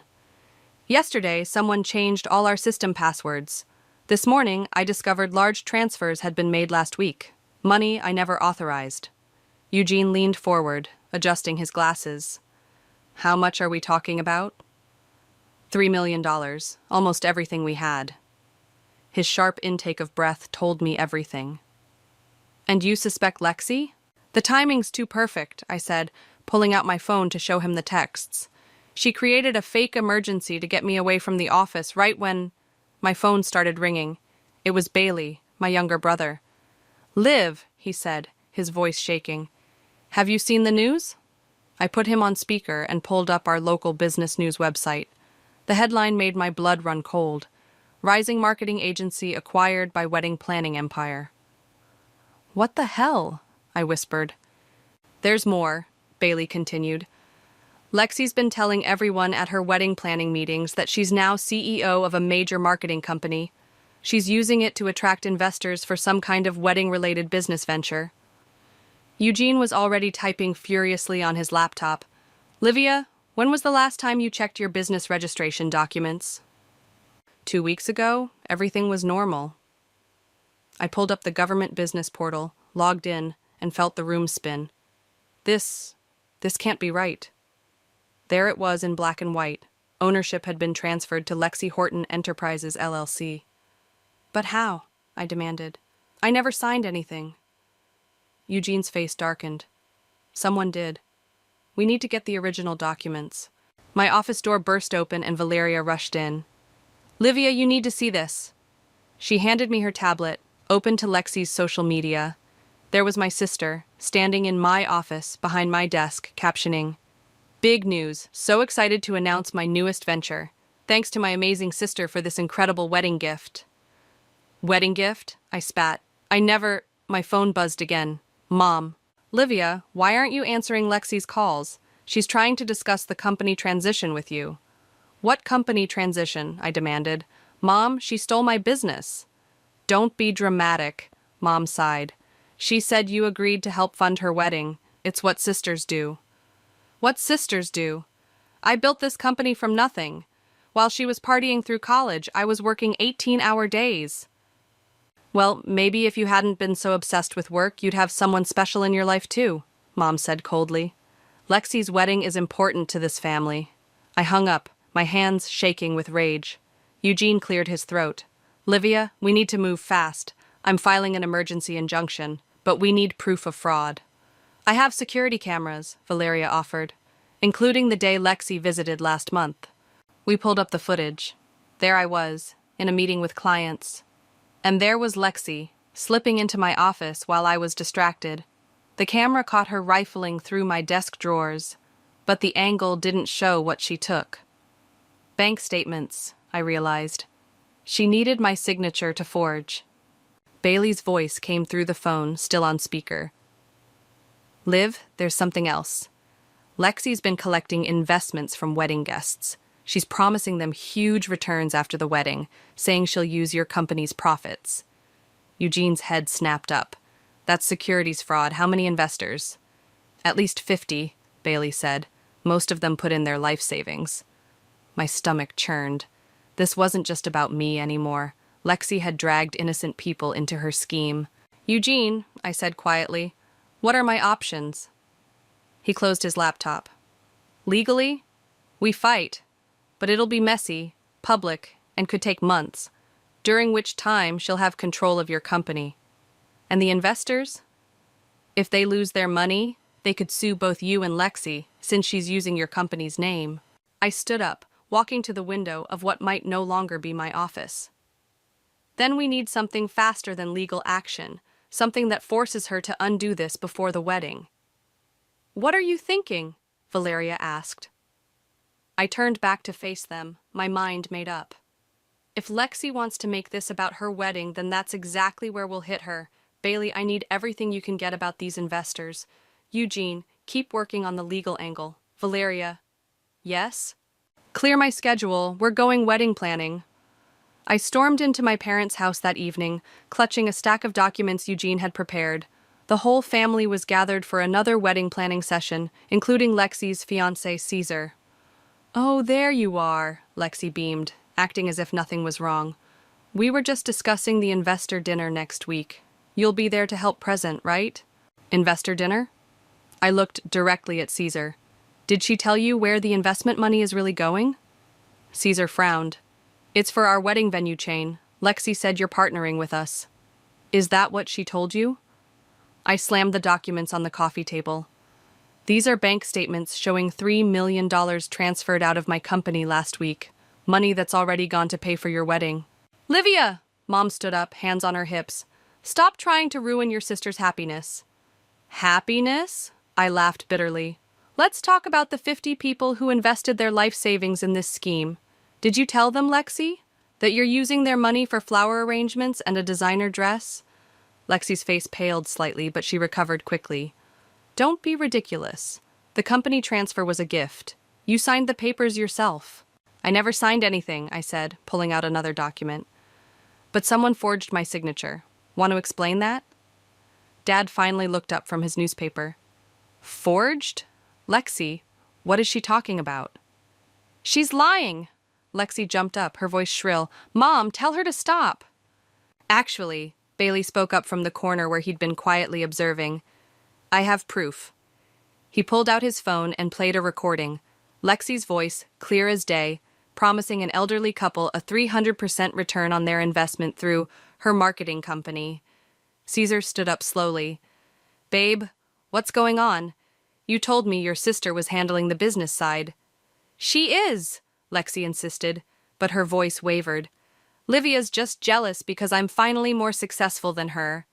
Successful? I stepped closer. You stole my company.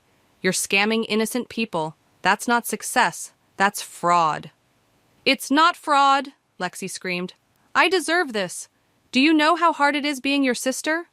Perfect Livia, who built her own business, who always does everything right. This is my chance to have something of my own. By stealing what I built? Girls, please, Dad tried to intervene. We can work this out as a family. Can we? I turned to him. Because last I checked, family doesn't commit identity theft. Family doesn't forge signatures. And family definitely doesn't steal $3 million. Mom started crying. Livia, why can't you just help your sister? It's her wedding. A wedding she's funding with stolen money and fake investments. These people could lose everything. Caesar grabbed his jacket. I need some air. This is too much. Caesar, wait! Lexi called after him as he headed for the door. It's not what you think. Then what is it? He asked, pausing. Because it sounds like you've been lying to everyone, including me. The room fell silent as he left. Lexi turned on me, tears streaming down her face. You've ruined everything. This was supposed to be perfect. Perfect? I pulled out my phone. Should I call the investors? Let them know their money is gone? Or maybe the police? You wouldn't dare, Mom gasped. Try me. I met Lexi's eyes. You have 24 hours to transfer everything back and come clean to the investors, or I go public with everything. You can't prove anything, Lexi said, but her voice trembled. Bailey stood up. Actually, we can. I've been recording every investment meeting for the past week. Every promise, every lie. You little snake. Lexi lunged at him, but Dad held her back. Enough, he shouted. For the first time in my life, I saw real anger in his eyes. Lexi, is this true? Did you steal from your sister? Lexi's facade finally cracked. I just needed the money. The wedding was getting so expensive, and everyone expected it to be perfect. 24 hours, I repeated, turning to leave. Oh, and Lexi, I'd start calling wedding vendors to cancel. Because one way or another, this fairy tale is over. As I walked out, I heard Mom start sobbing harder and Dad demanding answers from Lexi. Bailey followed me to my car. That was intense, he said quietly.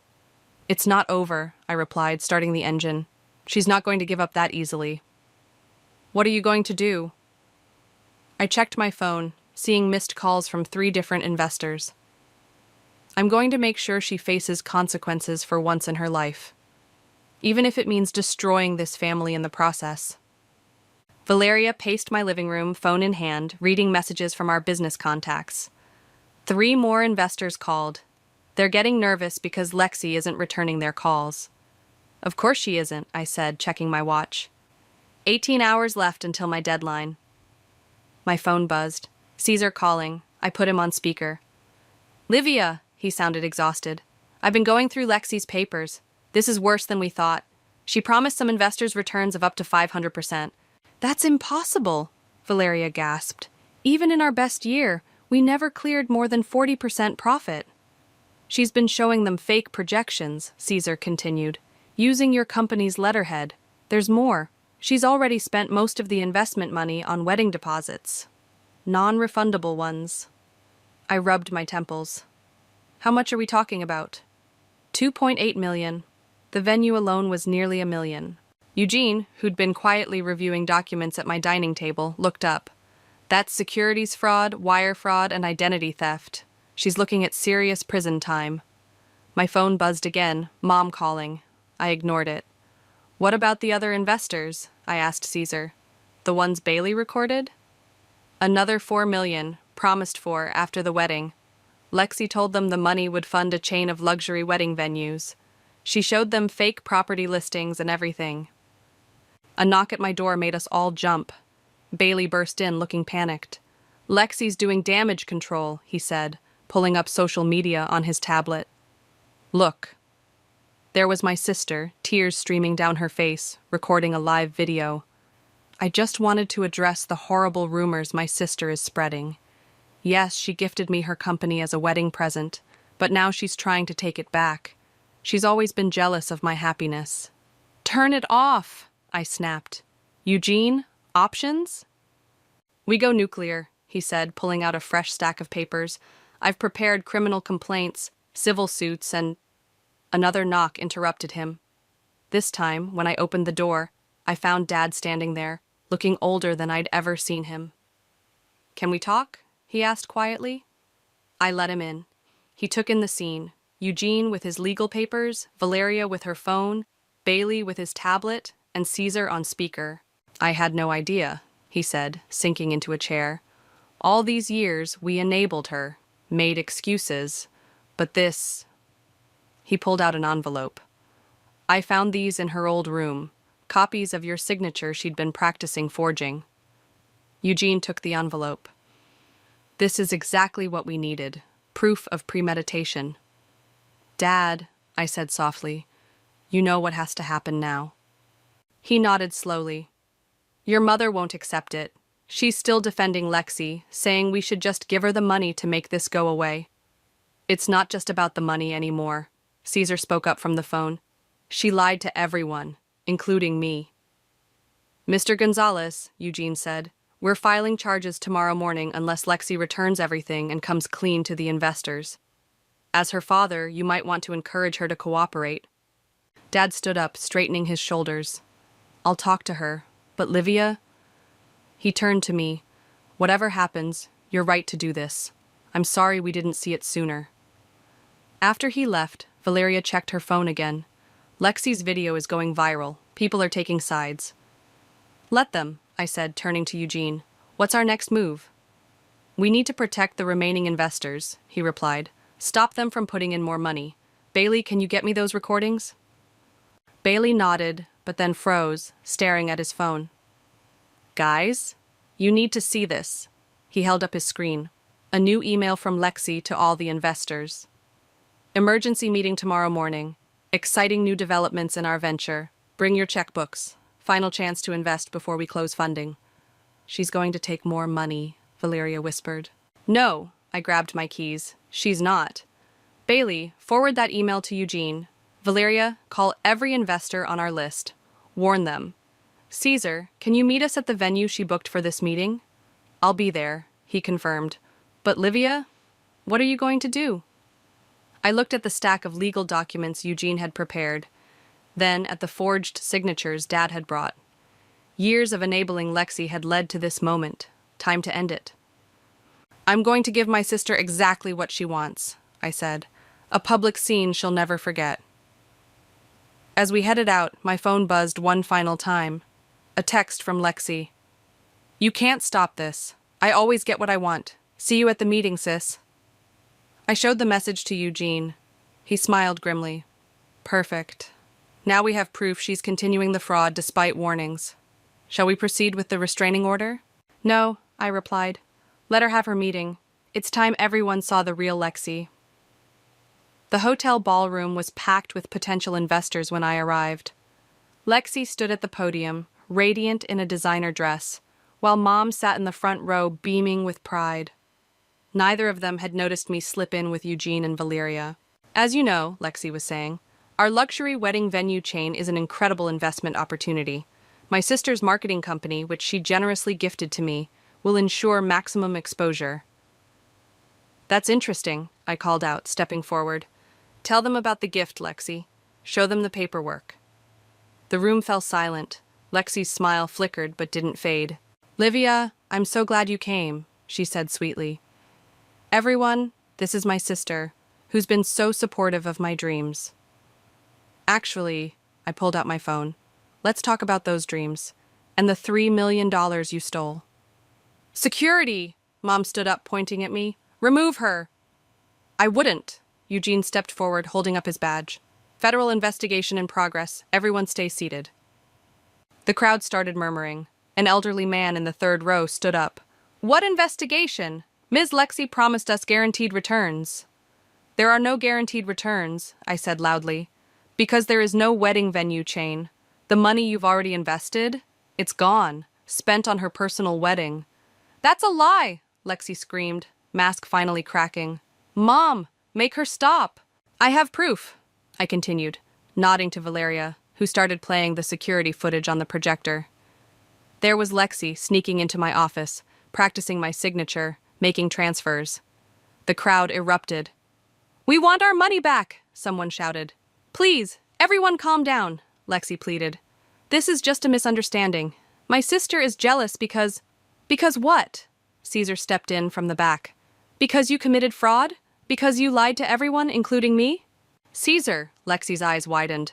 Baby, I can explain. Explain the fake properties? He held up his phone. The ones you showed investors? I called every single realtor. None of them are for sale. More shouts from the crowd. Mom rushed to the podium, trying to shield Lexi. My daughter would never lie, she insisted. Livia is trying to ruin her wedding. Mrs. Gonzalez, Eugene stepped forward. Your daughter forged signatures, committed wire fraud, and stole millions. The FBI is very interested in this case. The FBI? Lexi's face went white. Unless, I said clearly, you return every dollar by noon tomorrow and confess everything to these people right now. Lexi looked around frantically, seeing angry faces everywhere. I just wanted a perfect wedding. Everyone expected so much. My retirement savings! An elderly woman cried out. I trusted you. I can fix this, Lexi insisted. Just give me more time. If everyone here invests today. That's enough, a new voice cut through the chaos. Dad walked in, followed by 2 police officers. Lexi, it's over. Daddy? Lexi's voice went small. You called the police? You need help, he said firmly. This has to stop. The officers approached the podium. One of them spoke. Ms. Lexi Horton, we have a warrant for your arrest on charges of fraud and identity theft. No, Mom tried to block them. You can't do this. It's almost her wedding day. Mom, I said quietly, let her face the consequences, for once. As the officers led Lexi away, she turned to me, mascara streaming down her face. I hate you. You've ruined everything. No, Lexi, you did that yourself. The investors swarmed Eugene, demanding information about recovering their money. Caesar slipped out quietly, engagement ring left on a table. Mom collapsed in tears while Dad tried to comfort her. Bailey appeared at my side. That was intense. It's not over, I replied, watching Lexi being escorted out. The criminal charges are just beginning. What about the company? Eugene's filing for emergency restoration of ownership tomorrow, but the damage to our reputation... We'll rebuild, Valeria said firmly. Your clients trust you, not her. As the ballroom emptied, Mom approached me, eyes red. Are you happy now? You've destroyed your sister's life. No, Mom, I stopped her from destroying more lives. I turned away, then paused. You might want to start canceling wedding vendors. Something tells me there won't be a ceremony next month. Walking out, I heard Dad calling my name, but I didn't turn back. The family I'd known was gone, shattered by Lexi's actions and years of enabling. But as I left the hotel, I felt lighter somehow. The truth was finally out. My phone buzzed, a text from Eugene. "Ready for tomorrow's court appearance?" "Ready," I replied. "Time to make it official." The courthouse steps were crowded with reporters when I arrived the next morning. Lexi's scandal had made the local news, and everyone wanted details about the socialite bride turned fraudster. "Ms. Horton," they called out, "how does it feel to be betrayed by your own sister?" I pushed through with Valeria and Eugene flanking me. Inside, Bailey was already waiting. "Heads up," he whispered. "Mom's here with Lexi. She managed to post bail last night." "How?" I asked. "Sold her jewelry collection," Bailey replied. "Every last piece, including Grandma's diamonds." Before I could respond, Lexi appeared with her court-appointed attorney. Gone were the designer clothes and perfect makeup. She looked small in her plain black suit, dark circles under her eyes. "Livia," she said quietly. "Can we talk? Please?" I looked at Eugene, who nodded. 5 minutes. In there." He pointed to an empty conference room. Inside, Lexi's composure cracked. "I can fix this. I just need more time. If you drop the charges, I cut her off. "What about the investors? The people whose lives you nearly ruined?" "I'll pay them back. Eventually. She twisted her hands. "I couldn't stand being the failure anymore. You were always so successful, and I was just me." "So you stole my success instead of building your own?" "You don't understand. Everyone expected this amazing wedding. Caesar's family is wealthy. I had to prove I belonged." "And now Caesar's gone," I said flatly. "The money's gone. Your reputation's gone. Was it worth it?" Tears spilled down her cheeks. "I'm your sister. Doesn't that mean anything?" "It meant everything. That's why this hurts so much." A knock at the door. Eugene. "They're ready for us." In the courtroom, Mom sat in the front row, clutching her purse. Dad wasn't there. According to Bailey, he hadn't spoken to anyone since yesterday. The judge reviewed the evidence: forged documents, bank transfers, investor testimonies. Lexi's attorney tried arguing for leniency, citing her clean record and family connections. Then the prosecutor stood up. "Your Honor, we've received new evidence. Ms. Lexi Horton attempted to solicit additional investments yesterday, even after being confronted with her fraud." The judge's expression darkened. "Is this true, Ms. Horton?" Lexi looked at her attorney, then at Mom, then finally at me. Something in her broke. "Yes," she whispered. "It's all true. I stole the money. I forged the signatures. I lied to everyone." Mom let out a sob. The judge shuffled his papers. "Given the admission of guilt and the severity of the charges, I'm setting this for criminal trial. In the meantime, regarding the emergency motion for business ownership restoration," he signed several documents. "The company is returned to Ms. Livia Horton, effective immediately. Additionally, a restraining order is granted, preventing Ms. Lexi Horton from any contact with the business or its clients." Lexi slumped in her chair. Her attorney leaned over, whispering urgently about plea deals and cooperation agreements. As we left the courtroom, Mom blocked my path. "How could you do this to your own sister? How could you enable her for so long?" I shot back. "This is where your favoritism led." "She's facing prison time," Mom hissed. "She's facing consequences," I corrected. "Maybe for the first time in her life." Bailey appeared, touching my arm. "Dad's here. He wants to see you both."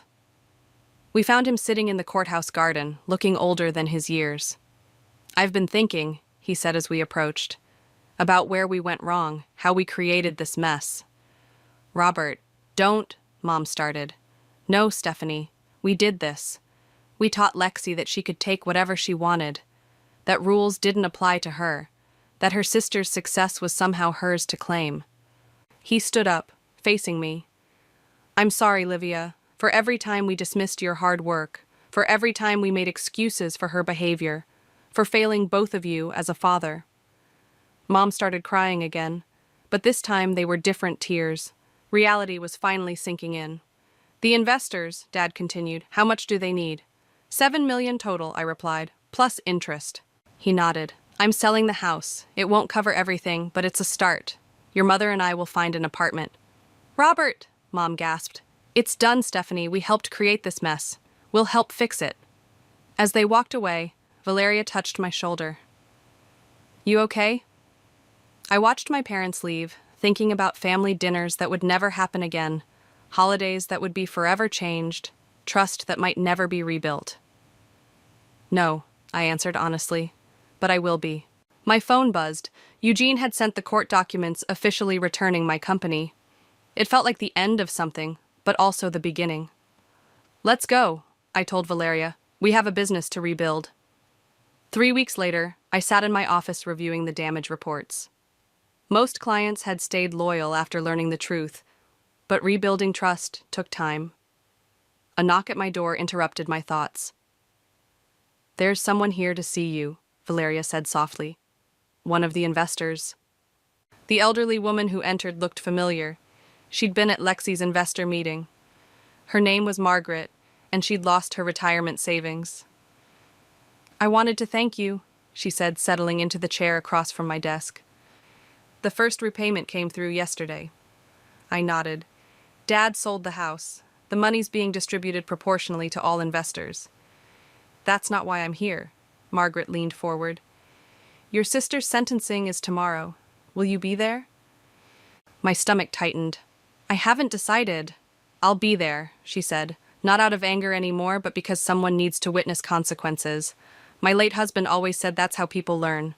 My phone buzzed, Bailey calling. Excuse me, I said to Margaret, answering the call. Liv, his voice was urgent. Mom's at my apartment. You need to come. 20 minutes later, I walked into Bailey's living room to find Mom surrounded by photo albums, mascara streaking her face. Look at these. She thrust a photo at me. Lexi's 5th birthday. You helped her blow out the candles. You were always protecting her, and now I'm protecting everyone else from her, I finished. Mom, this isn't helping. They're saying 5 to 7 years, she whispered. My baby girl? Bailey caught my eye, mouthing, Dad's coming. Sure enough, Dad arrived minutes later. He looked different, thinner, grayer, but somehow stronger. Stephanie, he said gently, the apartment's ready. We should go.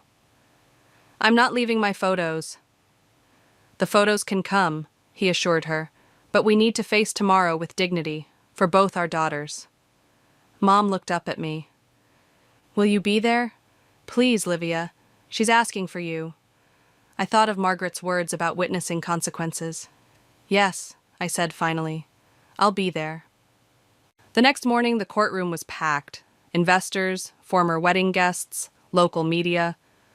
Caesar sat in the back looking uncomfortable but determined.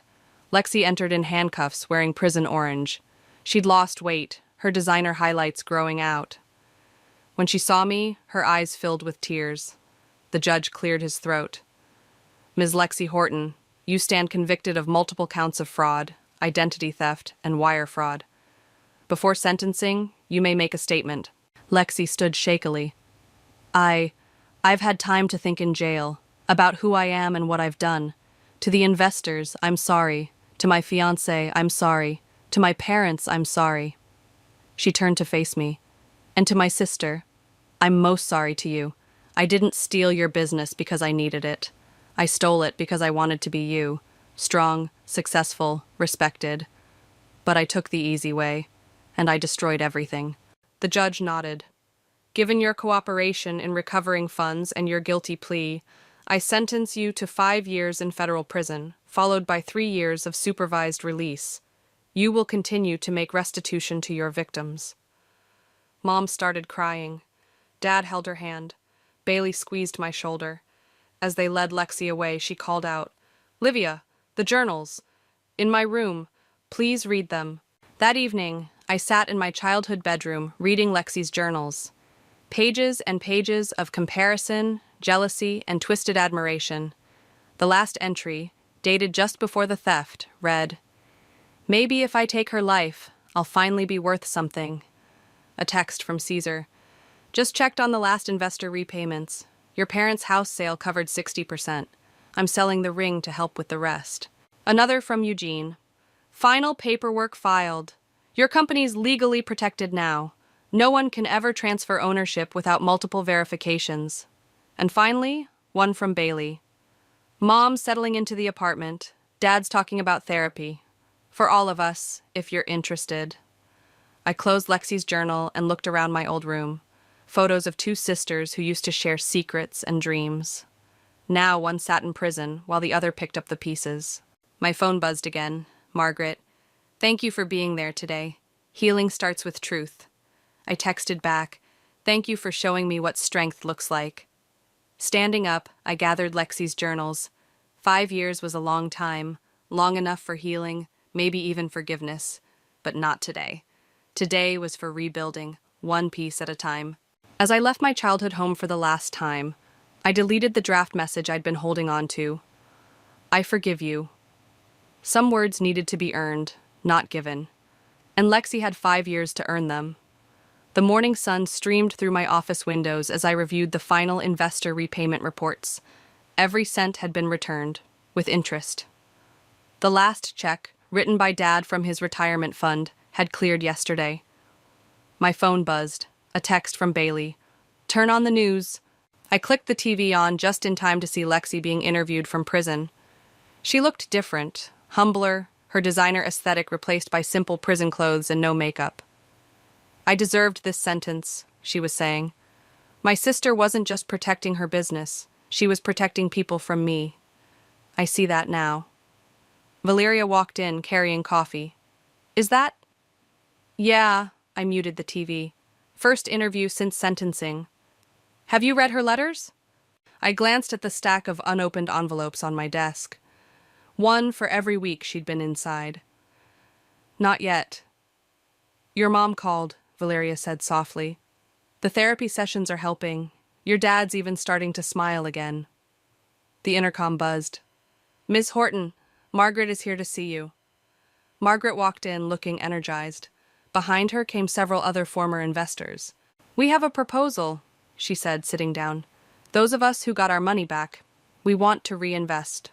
Properly this time, in your company. I blinked. After everything that happened? Because of everything that happened, another investor spoke up. You showed integrity when it mattered most. That's rare in business. My phone buzzed again. Cesar this time. Saw Lexi's interview. She meant every word. The woman I fell in love with never existed, but maybe the one she's becoming does. A knock at my door revealed Eugene with more papers. Final legal clearance came through. Your company's protection protocols are ironclad now. No one can ever pull this kind of theft again. I looked at the investors, then at the letters from Lexi, then at the TV where my sister's interview was still playing silently. Before we discuss investment terms, I said to Margaret, I need 30 minutes. Alone in my office, I opened the first letter from Lexi. Dear Livia, prison gives you time to think. Too much time. I think about how I spent my whole life competing with you instead of learning from you, how I chose shortcuts instead of hard work, how I blamed you for being better instead of trying to be better myself. The second letter. The therapist here says I have narcissistic tendencies, that I saw your success as something I could steal rather than earn. She's right. The third. Mom visited today. She's different, stronger somehow. Dad too. Maybe we're all growing. Letter after letter showed change. Real change. Not excuses or manipulation, but genuine reflection. My phone rang. Mom. I saw the interview, she said quietly. Did you? Yes. She's different, Livia. The entitled girl we created. She's gone. Your father and I were trying to be different too. I know, Mom. Will you ever forgive us? I looked at the investors waiting in my lobby, at Valeria managing the day's tasks, at Eugene organizing legal protections for my company's future. I already have, I replied, but trust takes longer than forgiveness. That's fair, Mom said. Oh, Bailey's here for dinner. We're cooking together now, can you believe it?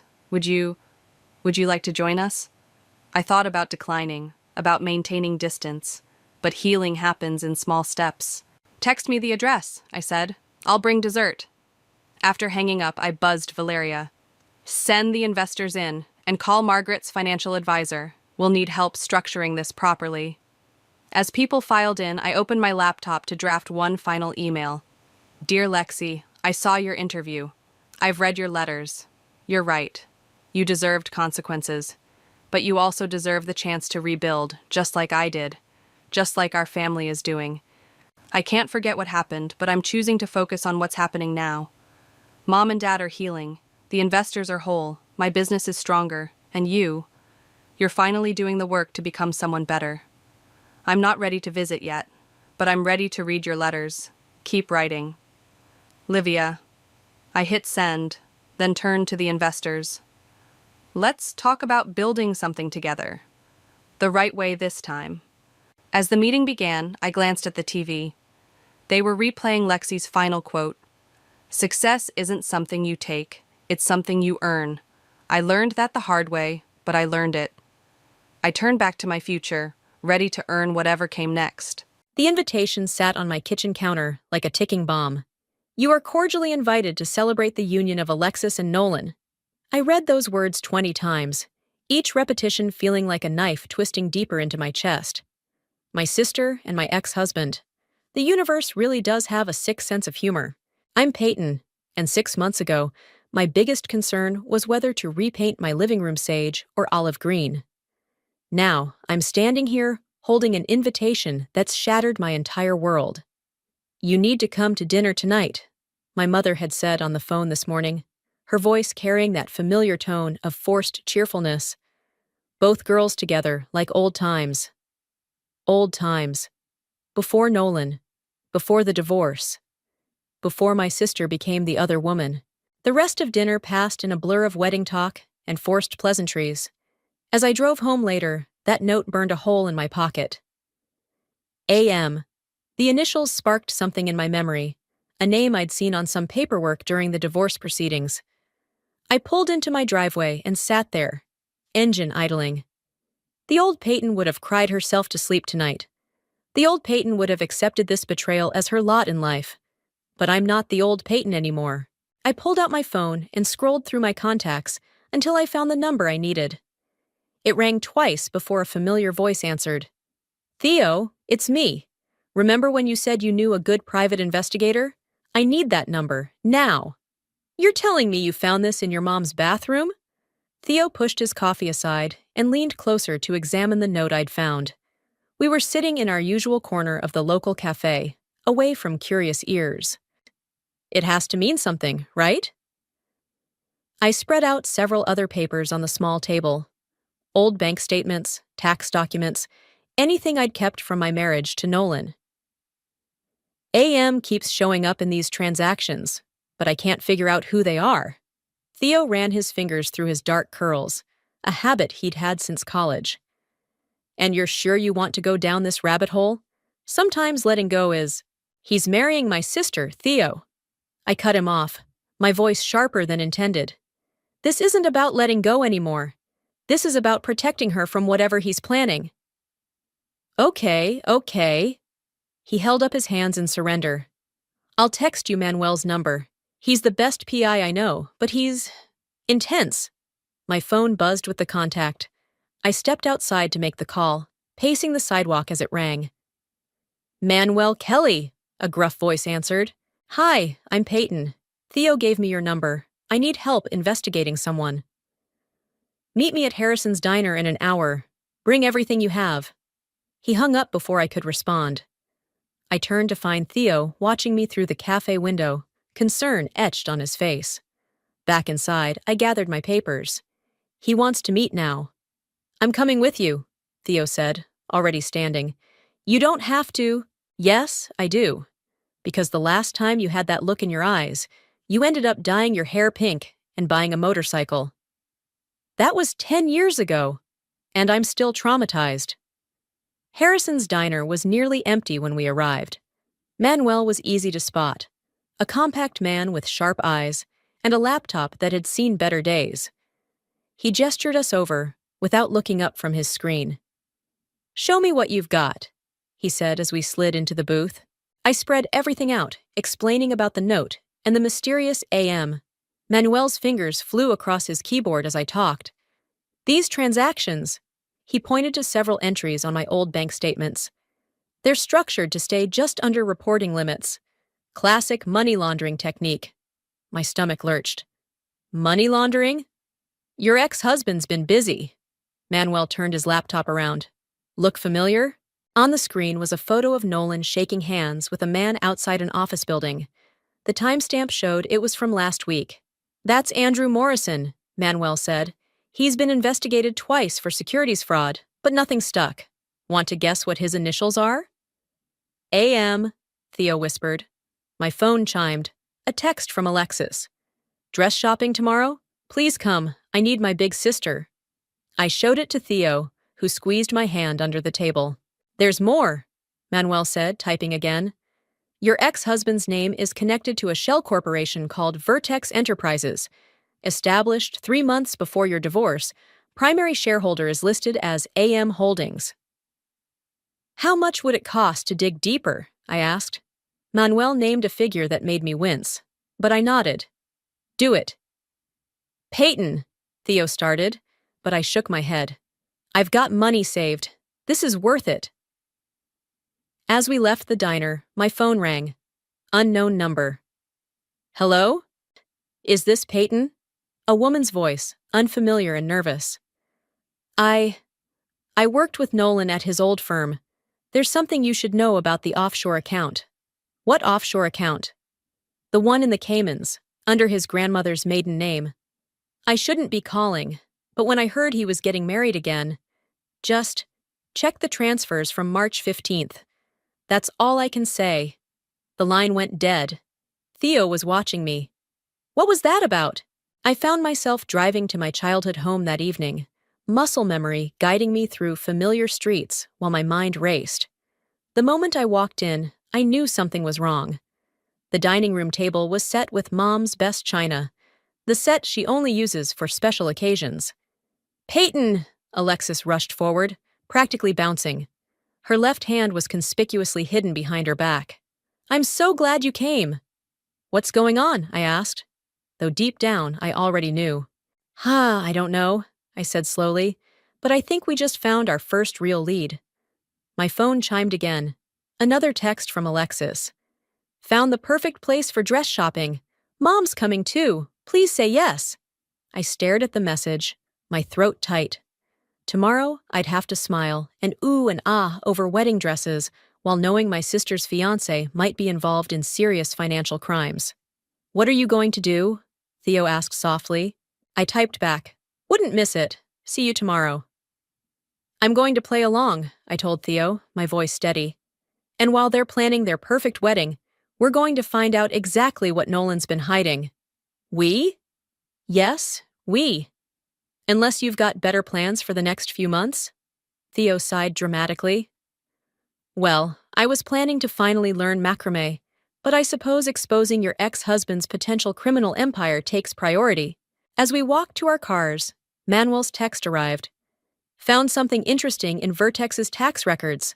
Meet tomorrow afternoon? The game was on. You're awfully quiet today, Mom said, arranging cookies on a plate while I sat at her kitchen counter. The same counter where I'd done my homework, shared secrets, and cried over my first breakup. Now it felt like neutral territory in a war I hadn't asked for. Just tired. The dress shopping was intense.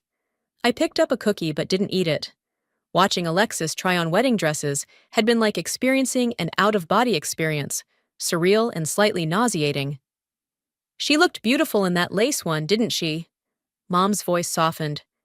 You know, Nolan came by yesterday. He wanted to talk about father-daughter dance songs with your dad. The cookie crumbled in my grip. Did Dad agree to see him? No, Mom sighed, wiping invisible crumbs from the counter. He's still processing. At least someone in this family is. Peyton? Has Nolan mentioned anything about his new business ventures? I tried to keep my voice casual. Alexis said something about a new investment firm? Mom's hands stilled. Something flickered across her face. Doubt? Worry? He's been very successful lately. Bought Alexis that beautiful ring cash. Said something about a big deal with some company. Vertex, I think. My heart skipped. Vertex? Yes, that's it, though. She lowered her voice, glancing around as if the walls might have ears. I overheard him on the phone last week. He sounded angry, talking about moving money around. When I asked, he said it was just work stress, but my phone buzzed. Manuel requesting an urgent meeting. Mom, I have to go. Work thing. I stood up, kissing her cheek. Thanks for the cookies. Peyton? She caught my arm. Be careful, sweetheart. Whatever you're doing, just be careful. I froze. What makes you think I'm doing anything?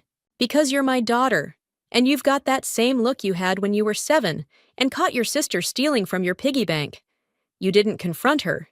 You set up a sting operation with your stuffed animals as witnesses. Despite everything, I laughed. I forgot about that.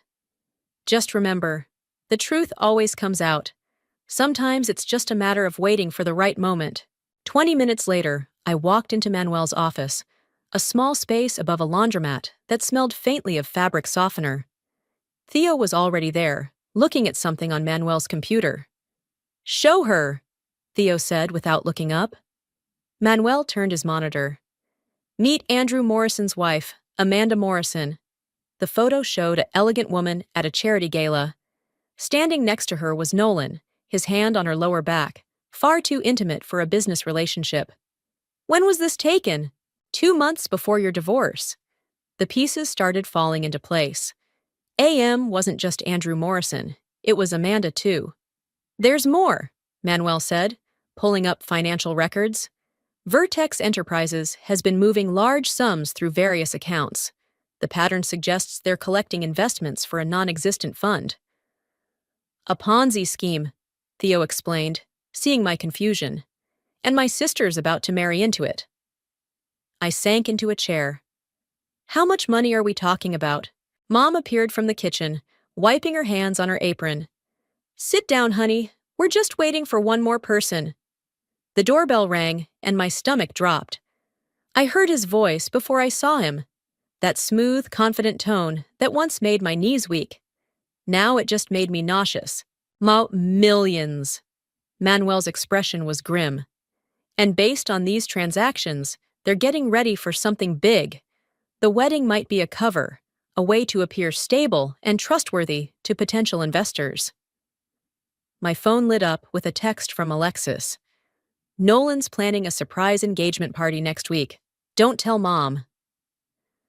Perfect timing, Manuel said, reading the message over my shoulder. Large gatherings of wealthy potential investors. We need concrete proof before then, I said. Something undeniable. Already working on it. Manuel pulled up another window. Remember that offshore account tip? Found it.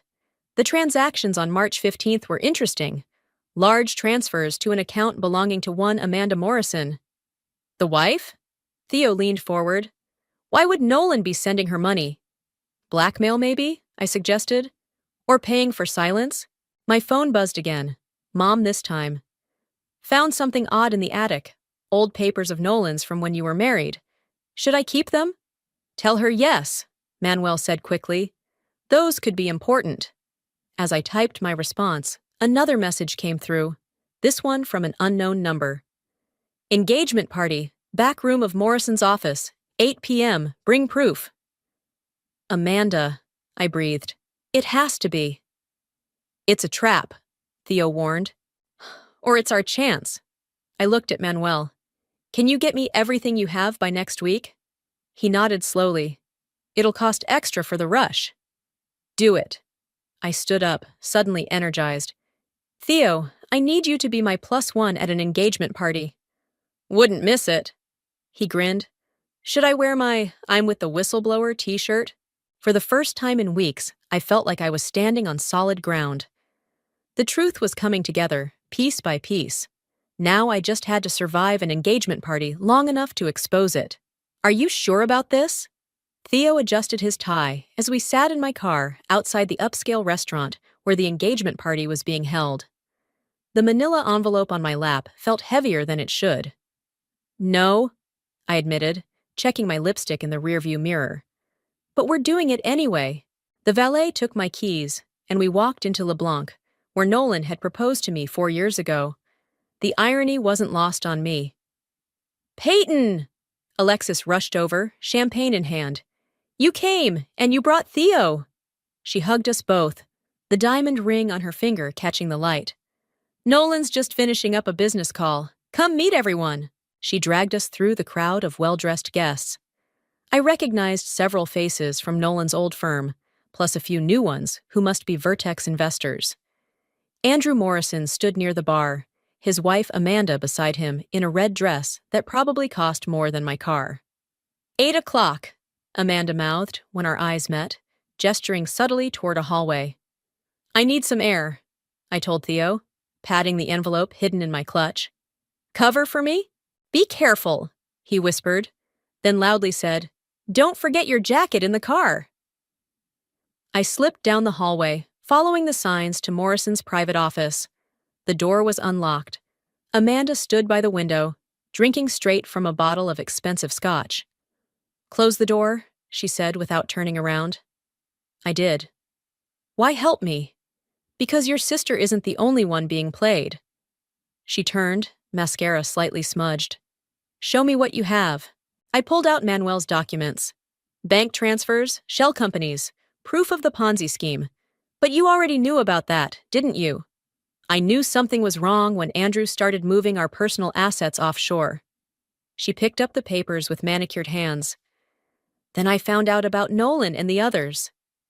"Others? You think you were his first wife? Or that Alexis is his first affair?" She laughed bitterly. "It's their pattern. Find wealthy women, marry them, gain access to their family's money and connections, then divorce, hide the assets, and move on to the next target." My blood ran cold. "Alexis doesn't have any money. Sorry, I'm late," Nolan said, stepping into the dining room. He looked exactly the same. Tall, well-dressed, with that perfectly maintained stubble that had once driven me wild. His eyes met mine for a brief moment before darting away. "Now that everyone's here," Alexis practically squealed, finally bringing her left hand forward. The diamond caught the light, making me flinch. "We're engaged!" "No, but your parents do. That trust fund they set up for your father's retirement? The one that matures next month?" Amanda took another drink. "Nolan's been forging documents to gain access. The wedding is just a formality." The door opened. Nolan stood there, his charming smile firmly in place. "I thought I might find you here." "Nolan," Amanda started. "Save it." He closed the door behind him. "Peyton, crashing your sister's engagement party? That's low, even for you. Not as low as stealing from my family." I grabbed the documents from Amanda. "It's over, Nolan. I have proof of everything." "Do you?" He stepped closer. "Because all I see is my bitter ex-wife conspiring with my business partner's alcoholic spouse to ruin her own sister's happiness. Who do you think people will believe?" "I found the note," I said, "in Mom's bathroom, about the transfers with AM." Something flickered in his eyes. "One cryptic note proves nothing, but the offshore accounts do, and the forged documents, and the other wives."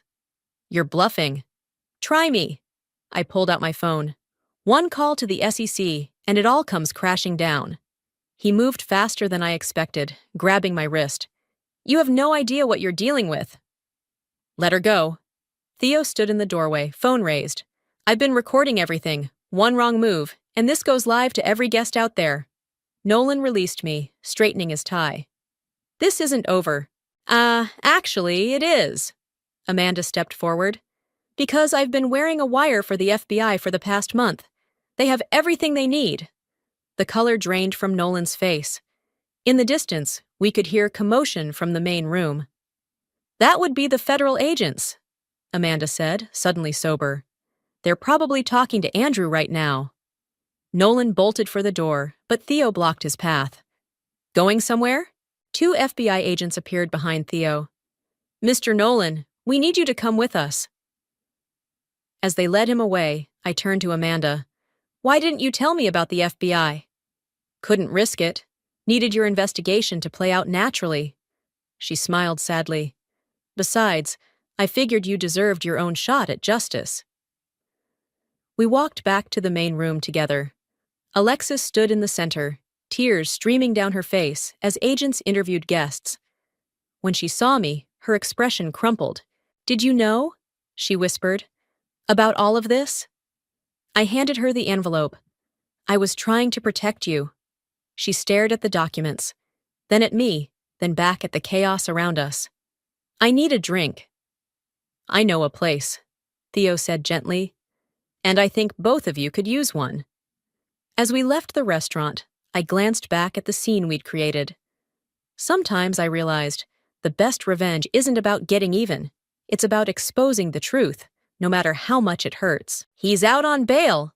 Theo's voice crackled through my phone speaker 3 days after the engagement party. Manuel just called. Nolan's lawyers worked fast. I gripped my steering wheel tighter, watching Alexis's apartment building through my windshield. "Does she know?" "Not yet. Where are you?" "Outside her place. She's been dodging my calls." "Peyton, maybe give her some space." A tap on my window made me jump. Alexis stood there, arms crossed, looking like she hadn't slept in days. I hung up on Theo and got out of the car. "Stalking me now?" she asked. "We need to talk." "About how you ruined my life? Or about how you humiliated me in front of everyone I know?" "About how Nolan's out on bail." That got her attention. She glanced around the parking lot, suddenly nervous. "Come inside." Her apartment was a mess. Empty wine bottles, wedding magazines torn to shreds, and a half-packed suitcase in the corner. The engagement ring sat on the coffee table like a discarded piece of costume jewelry. "When did you know?" she asked, collapsing onto her couch. "About the fraud?" I suspected something was wrong when I found that note, but I didn't know how deep it went until— "No," she cut me off. "When did you know about us? About me and Nolan?" I sat across from her. "Christmas, when you both lied about being out of town." She laughed, but it sounded more like a sob. "You want to know the worst part? He told me you knew, said you were fine with it, that you'd moved on months ago. I believed him because I wanted to." "Why him, Alexis? Of all people?" The room spun. Mom was beaming. Nolan had the decency to look slightly uncomfortable. Alexis kept talking, but her words became white noise. That's wonderful," I managed to choke out, gripping my water glass so hard I thought it might shatter. "We wanted you to be the first to know," Alexis said, reaching for Nolan's hand across the table. "You're my sister, Pei. Your blessing means everything to me." "Because he was yours!" she exploded, standing up. "Your perfect husband, your perfect life. Do you know what it's like being the screw-up sister?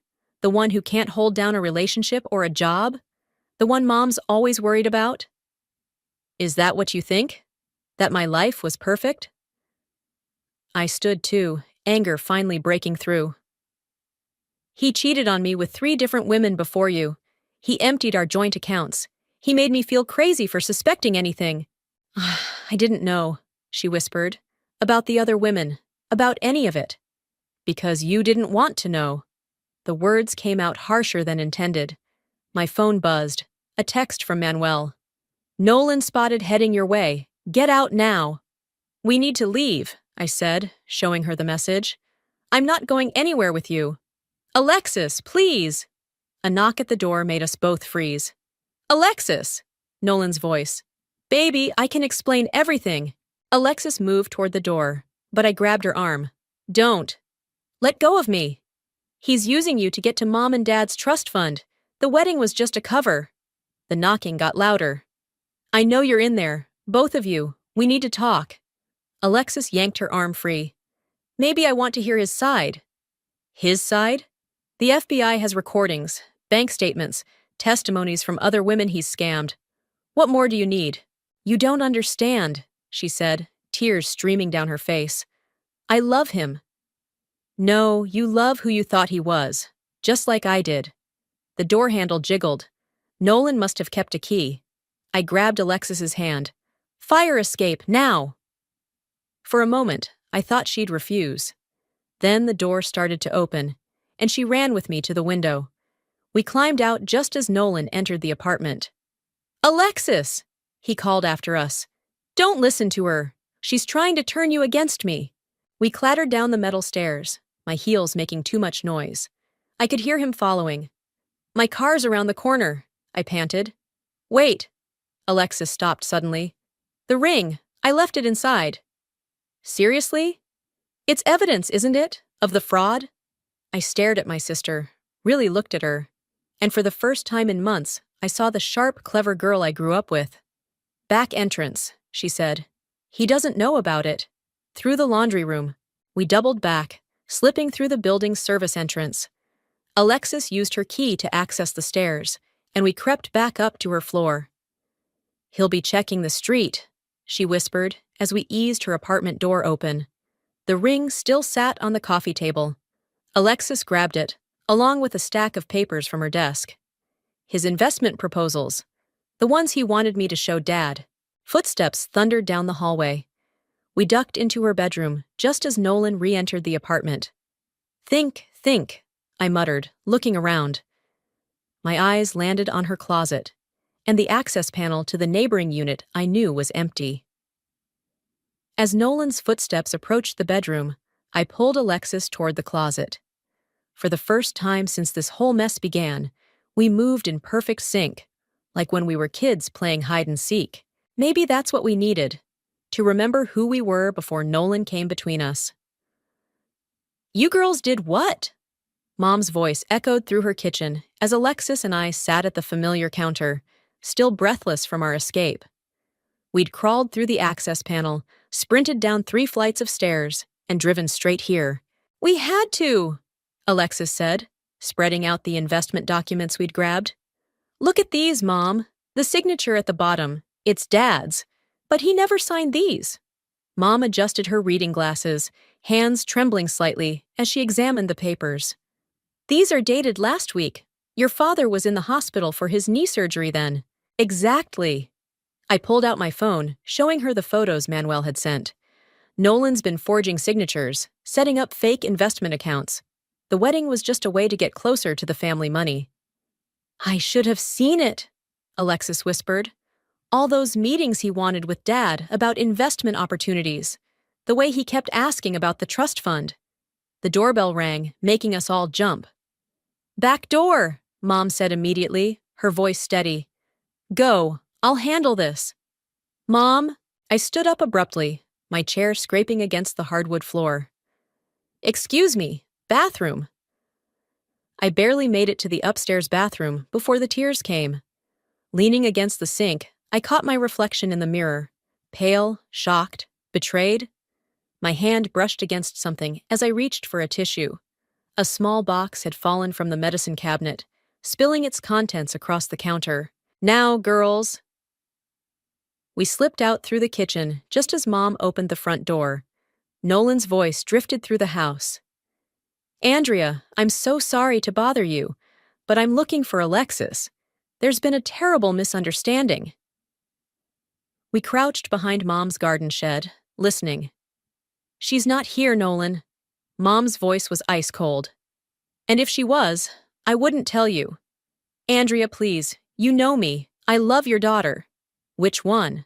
Silence. That's what I thought. Mom's voice grew stronger. I've called my lawyer. He's reviewing everything. The forged documents, the fake accounts, all of it. Leave my family alone, or the FBI won't be your only problem. The shed door creaked open behind us. We spun around to find Theo. Jesus! I hissed. What are you doing here? Manuel called, said Nolan was making the rounds. I figured you'd come here. He peeked around the corner. Nice speech from your mom. We need to get somewhere safe, Alexis said. He's not going to stop. My place, Theo offered. He doesn't know where I live. We heard the front door slam, followed by a car engine starting. Girls, Mom called softly. Coast is clear. Back in the kitchen, Mom was already on the phone. Yes, Detective Roberts. He was just here. Yes, I understand the restraining order won't be processed until Monday. Alexis grabbed my arm suddenly.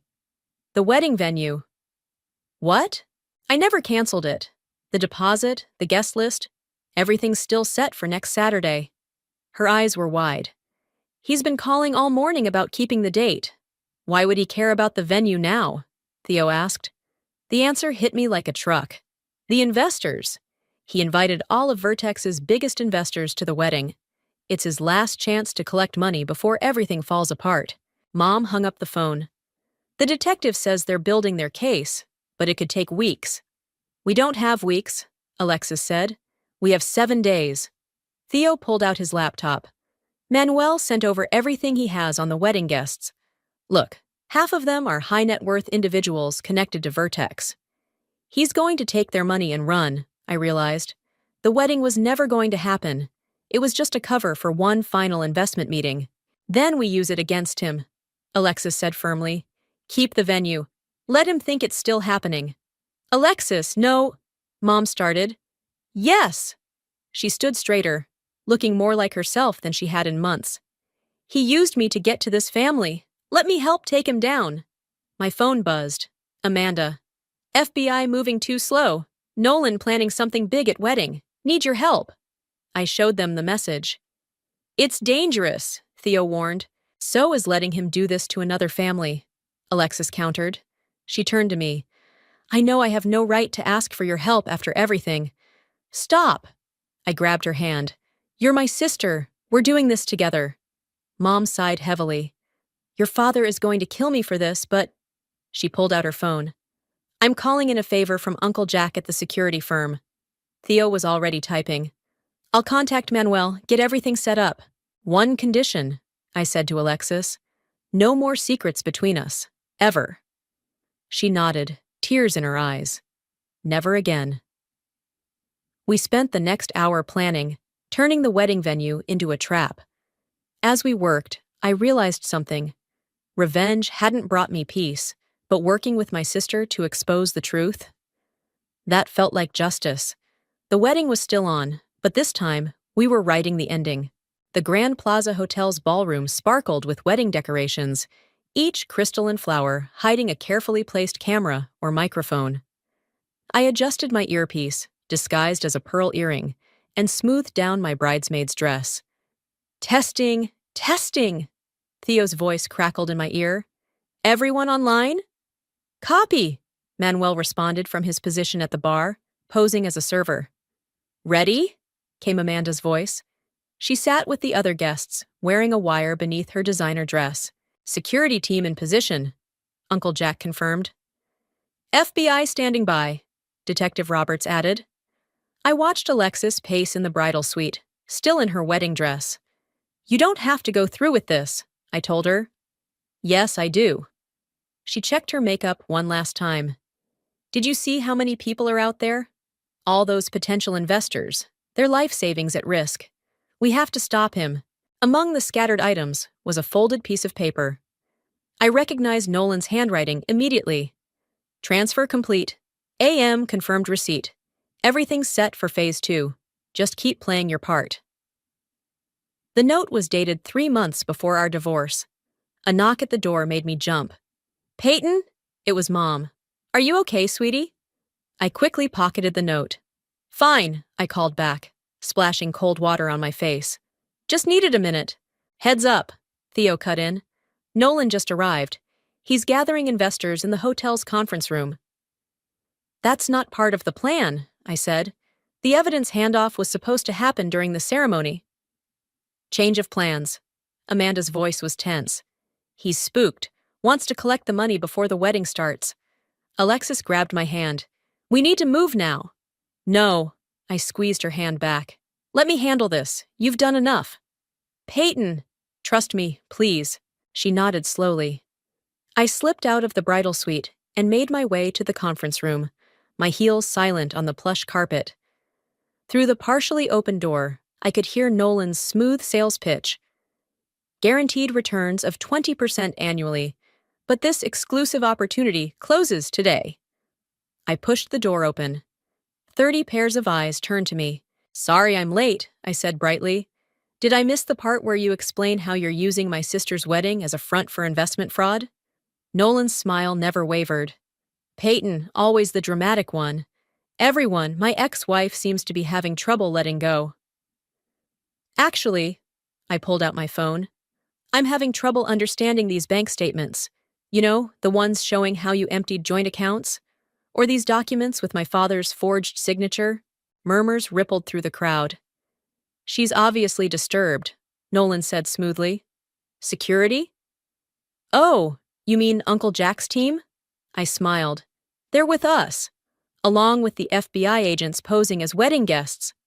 The door opened again. Amanda walked in, followed by Detective Roberts and 2 other agents. It's over, Nolan, Amanda said. They have everything. The offshore accounts, the forged documents, testimonies from your previous victims. Oh, previous victims? A well-dressed woman stood up. What previous victims? Show them. I nodded to Theo, who had slipped in behind me. He projected documents onto the conference room wall.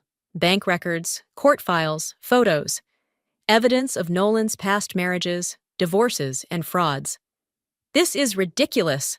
Nolan moved toward the door, but Uncle Jack's security team blocked his path. The money, an elderly man demanded. The investments we made today. Where is it? Already traced, Detective Roberts said. Being transferred to accounts in the Caymans as we speak. Or it would be, if we hadn't frozen everything an hour ago. Nolan lunged for the other door, but Manuel was there, tackling him smoothly to the ground. Nice move, I commented. Former linebacker, Manuel grunted, keeping Nolan pinned. The ballroom doors burst open. Alexis stood there in her wedding dress, looking like an avenging angel. You forgot something, she said, walking toward Nolan. She pulled out a small recorder. Your confession from last night. Nolan's face went white. What confession? She pressed play. His voice filled the room. Of course I don't love her. She's just a means to an end, like her sister was. Once I have their father's money. The recording continued, detailing every aspect of his scheme. I watched the last of his composure crumble as Detective Roberts read him his rights. The ring, Alexis said coldly, pulling it off her finger. I believe this belongs to the FBI now. Evidence of funds obtained through fraud. As agents led Nolan away, the investors crowded around Detective Roberts, demanding answers about their money. Amanda began explaining the recovery process. Well, Theo appeared beside me. That was more exciting than your average wedding. Speaking of which, I looked at Alexis. What do you want to do about all this? I gestured at the decorated ballroom. She looked around at the flowers, the ribbons, the waiting chairs. Then she smiled. A real, genuine smile I hadn't seen in months. Let's have a party, she said. Not a wedding. A celebration of justice and family. I'll alert the DJ, Theo grinned. As guests began filtering in from the conference room, Mom and Dad appeared, hugging us both. My girls, Mom whispered. My brave, brilliant girls. The truth had finally set us all free. I still can't believe you turned your failed wedding into a justice-served party, Theo said, helping me hang the last of the fairy lights in Mom's backyard. The summer evening was perfect for our family's first proper gathering since Nolan's arrest. When I returned to the dining room, Alexis was showing Mom her Pinterest wedding boards on her phone. Nolan watched me carefully as I sat down. So, I said, forcing a smile that felt like broken glass, how long has this been going on?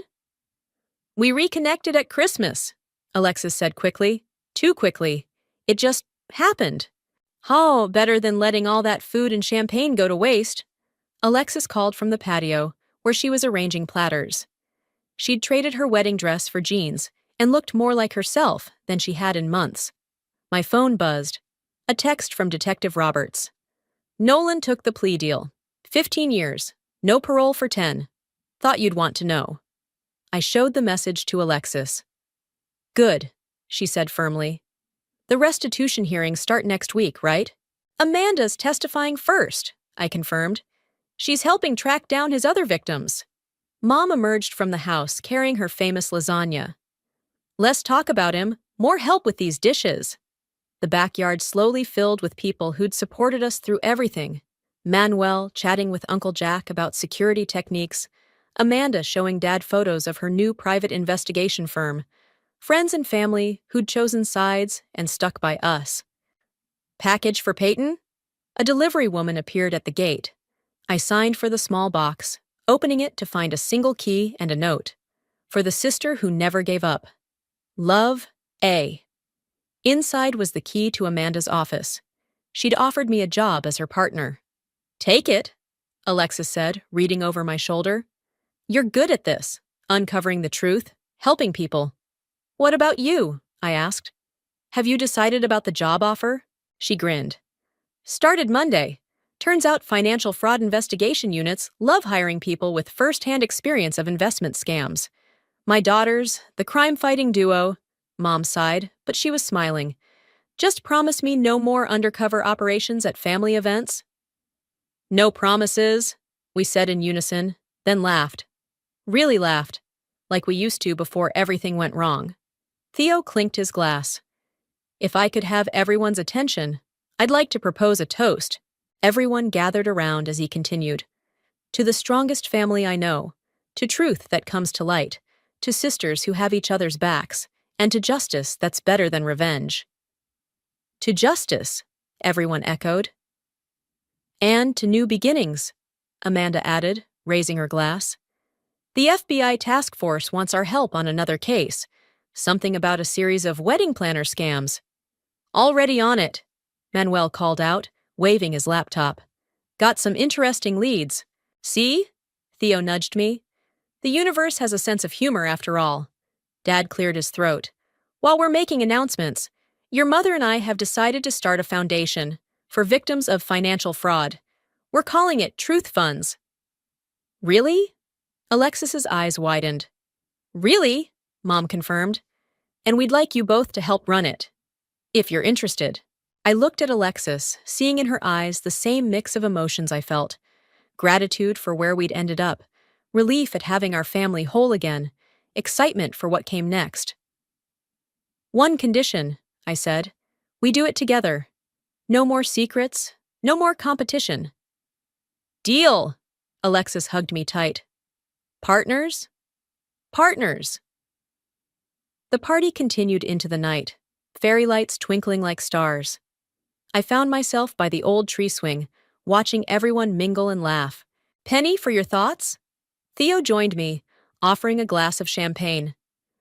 Just thinking about that note I found in Mom's bathroom, how something so small led to all of this. Sometimes the smallest truths unlock the biggest lies, he said. Speaking of which, he pulled out an envelope. Manuel found these today. Thought you should see them. Inside were photos of Nolan with another woman, dated before he'd even met me. There's always another secret with him, isn't there? I sighed. But the photos didn't hurt anymore. They just felt like confirmation that we'd done the right thing. Peyton! Alexis! Amanda called. Come see what we found. We joined the group gathered around Manuel's laptop, where a familiar pattern of transactions was emerging on the screen. Look familiar? He asked. Very. Alexis leaned closer. Same setup as Vertex? Similar, Amanda nodded. Different players, same game. I felt that familiar spark of determination. Well then, what are we waiting for? Hold up, Mom interrupted. First dessert, then you can save the world. As we gathered around the table, passing plates of Mom's tiramisu, I realized something. Sometimes the happy ending isn't about getting everything you thought you wanted. Sometimes it's about discovering what you were meant to do all along. Christmas, when I was in Chicago for work. When Nolan was supposedly in Seattle on business. When Alexis told me she was too busy to meet up for our traditional sisters' holiday lunch. Sometimes the heart wants what it wants, Nolan added softly, and I wanted to scream at the audacity. Instead, I took a sip of wine and said, well, I hope you're both very happy. And sometimes it's about finding out that your sister isn't just your sister. She's your best ally in the fight for truth. Ready for our next adventure? Alexis whispered. I squeezed her hand. Always. The crystal wine glass shattered in my hand as the manila envelope hit the mahogany dining table. Blood trickled down my wrist, but I barely felt it. The pain was nothing compared to the humiliation burning through my chest as 20 pairs of eyes fixed on me. I'm Olive, and this was supposed to be just another Blake family Thanksgiving dinner. What is this? My voice came out steadier than I expected, though my fingers trembled as I reached for the envelope. Divorce papers. Emerson's voice was flat, practiced. He'd rehearsed this moment, probably with his mother Eleanor watching approvingly from her throne-like chair at the head of the table. I thought it would be better to do this here, with family present. Better for whom? The question died in my throat as Cora, my sister-in-law, let out a poorly disguised snicker. She'd been waiting for this moment since the day Emerson and I got married. "You're serving me divorce papers at Thanksgiving dinner?" The words tasted like acid. The turkey and cranberry sauce on my plate suddenly looked obscene. "Well, darling," Eleanor's voice dripped with false sympathy, "we thought it would be easier this way. The family could provide emotional support." Allie, my best friend who'd insisted on coming with me this year, grabbed my hand under the table. Thank God she was here. "Emotional support?" I echoed, watching blood drip onto the pristine white tablecloth. "Like the emotional support you showed when you called my art glorified finger painting last Christmas." "Oh, come now," Cora chimed in, wine sloshing in her glass. "Let's not pretend your little hobby was ever going to amount to anything. Remember that gallery showing where nobody bought a single piece?" The room erupted in cruel laughter. Even the cousins I thought were on my side joined in. I looked at Emerson, searching for any trace of the man who'd once defended my passion for art, who'd helped me set up my studio in the guest house of this very estate. He wouldn't meet my eyes. "I think what everyone's trying to say," Eleanor continued, dabbing her mouth with a napkin, "is that it's time to face reality. You're not cut out for this family, Olive. We need someone more substantial." My hand brushed against my purse, where a folded document had been sitting for months. The deed to this very house, the Blake family estate, transferred to my name in a moment of drunken generosity by Emerson on our 5th anniversary. He'd forgotten about it by morning, but I'd quietly filed the paperwork. "You're right, Eleanor." I stood up slowly, letting the blood drip freely onto her precious tablecloth. "I'm not cut out for this family. I'm better than it." "Excuse me?" Emerson finally looked at me, his face flushing red. "Allie, would you mind driving me to the emergency room? I seem to have cut myself." I turned to the stunned faces around the table. "Oh, and Eleanor? You might want to get the tablecloth cleaned quickly. Bloodstains are such a nightmare to remove, almost as difficult as eviction notices." "Eviction notices?" Eleanor's fork clattered against her plate. "What are you talking about?" I smiled, feeling a strange calm settle over me. "Happy Thanksgiving, everyone. Enjoy the turkey. It might be your last meal in this dining room." The silence that followed me out was deafening. As Allie helped me to her car, I heard the chaos erupting behind us. Raised voices, slamming doors, Emerson calling my name. "Holy shit," Allie whispered as we pulled away from the estate. "Are you okay?" I watched the mansion shrink in the side mirror, its windows glowing warm and inviting. A facade, just like everything else about the Blakes. "No," I answered honestly. "But I will be." "What did you mean about eviction notices?" I pulled out the deed with my good hand, careful not to get blood on it. "Remember when Emerson got drunk last year and started talking about how this house should belong to someone who actually appreciates its history?" Allie's eyes widened as she glanced at the document. "No way." "Yes way. He signed over the deed that night. I've been sitting on it, wondering if I should tell him." I looked down at my bleeding hand. "I guess now I know what to do with it." "What are you thinking?" The first genuine smile of the evening spread across my face. "I'm thinking this place would make an excellent art gallery. After all, Eleanor always said this house needed more culture." As we drove toward the hospital, I felt something shift inside me. The humiliation was still there, but it was being replaced by something else, determination. They wanted to break me? Fine. But they'd forgotten one crucial detail. Sometimes the best art comes from broken things. 7 stitches, I announced, holding up my bandaged hand as I walked into Ali's apartment. "The doctor said I'm lucky I didn't sever any tendons." Lucky isn't exactly the word I'd use for anything that happened today. Allie handed me a glass of wine, in a plastic cup this time. Your phone's been blowing up, by the way. 23 missed calls from Emerson. I sank into her plush couch, exhausted. Let him sweat. So, are we going to talk about the nuclear bomb you're sitting on? Allie curled up in her armchair, tucking her feet under her. That deed is serious business, Olive. I know. I took a long sip of wine. I already called Riley. The lawyer? When? From the hospital. She's coming over first thing tomorrow morning. I pulled out my phone and finally looked at the messages. Oh, this is Rich. Listen to what Cora just sent. How dare you embarrass our family like this? After everything we've done for you? Allie snorted. Everything they've done for you? Like what? Criticize your art? Exclude you from family photos? Make snide comments about your clothes? The memories flooded back unbidden. Remember last summer's garden party? When Eleanor told all her friends I was the cleaning lady because she was embarrassed to introduce me as her daughter-in-law? God, yes. And Emerson just stood there pretending not to hear. He always just stood there. My voice cracked slightly. 5 years of marriage, and he never once truly stood up for me. The doorbell rang, making us both jump. Allie peeked through the peephole and cursed. It's Emerson. Olive! His voice carried through the door. I know you're in there. We need to talk. I shook my head at Allie, who called out, She doesn't want to see you, Emerson. Go home. This is ridiculous. Something thudded against the door, probably his fist. You can't just threaten my family's home. That deed was a mistake, and you know it. I walked to the door, my heart pounding. A mistake? Like serving me divorce papers at Thanksgiving dinner was a mistake?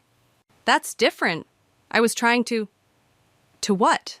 Humiliate me? Congratulations, mission accomplished. I pressed my bandaged hand against the door. But you know what's funny? While you were all laughing at my failed art career, I was quietly building something else. Something you didn't notice because you were too busy being ashamed of me. What are you talking about? My paintings might not sell, Emerson, but my art restoration business is doing just fine. I've been saving every penny, waiting for the right opportunity. I smiled, though he couldn't see it. Guess what? You just handed it to me. The silence on the other side of the door was deafening. Go home, I said finally. Talk to your lawyer. I'll be talking to mine. His footsteps retreated slowly, and I slumped against the wall. Art restoration business? Allie raised an eyebrow. Since when? Remember Francisco, my old art professor? I pulled out my phone and showed her my business website. He's been mentoring me for the past year. Turns out rich people will pay a fortune to have their family heirlooms restored. I've been working out of his studio. Allie scrolled through the site, her eyes widening. These are incredible. Why didn't you tell anyone? Because they never asked. I took my phone back. They were so convinced I was a failure, they never bothered to look closer. Even Emerson stopped asking about my hobby months ago. My phone buzzed with a text from Riley. Got your message. Reviewed the deed. It's ironclad. Meeting tomorrow at 9 a.m. to discuss options. Allie read the message over my shoulder. What exactly are you planning? I walked to the window, looking out at the city lights. That house has been a symbol of everything I'm not supposed to be. Everything the Blakes said I could never achieve. So I'm going to turn it into exactly what I am. An art gallery? Not just any gallery. I turned back to her, feeling more certain with every word. A restoration studio and gallery. A place where broken things become beautiful again. Where the past gets a second chance to shine. They're going to fight you on this, Allie warned. Let them. I held up my bandaged hand. They've already drawn first blood. Now it's my turn. My phone buzzed again. Eleanor this time. You ungrateful little nobody. You have no idea what you're getting into. I showed the message to Allie, who whistled low. You know what this means, right? Yeah. I typed out a quick response. Actually, Eleanor, I do. See you in court. Then I blocked her number, and for the first time since that envelope hit the table, I felt truly free. Francisco's studio smelled like linseed oil and possibility. Morning light streamed through the tall windows, illuminating dust motes that danced around his latest restoration project, a Baroque frame that had seen better centuries. "So," he said, setting down his tools, "you finally told them to go to hell." Not in those exact words. I traced my fingers along the frame's intricate carvings, but close enough. "Good." Francisco pulled up 2 stools. "Now, tell me about this gallery idea of yours." I'd spent the morning with Riley, going over legal strategies. Now I needed something different, artistic vision. I pulled out my tablet and showed Francisco the floor plans of the Blake estate.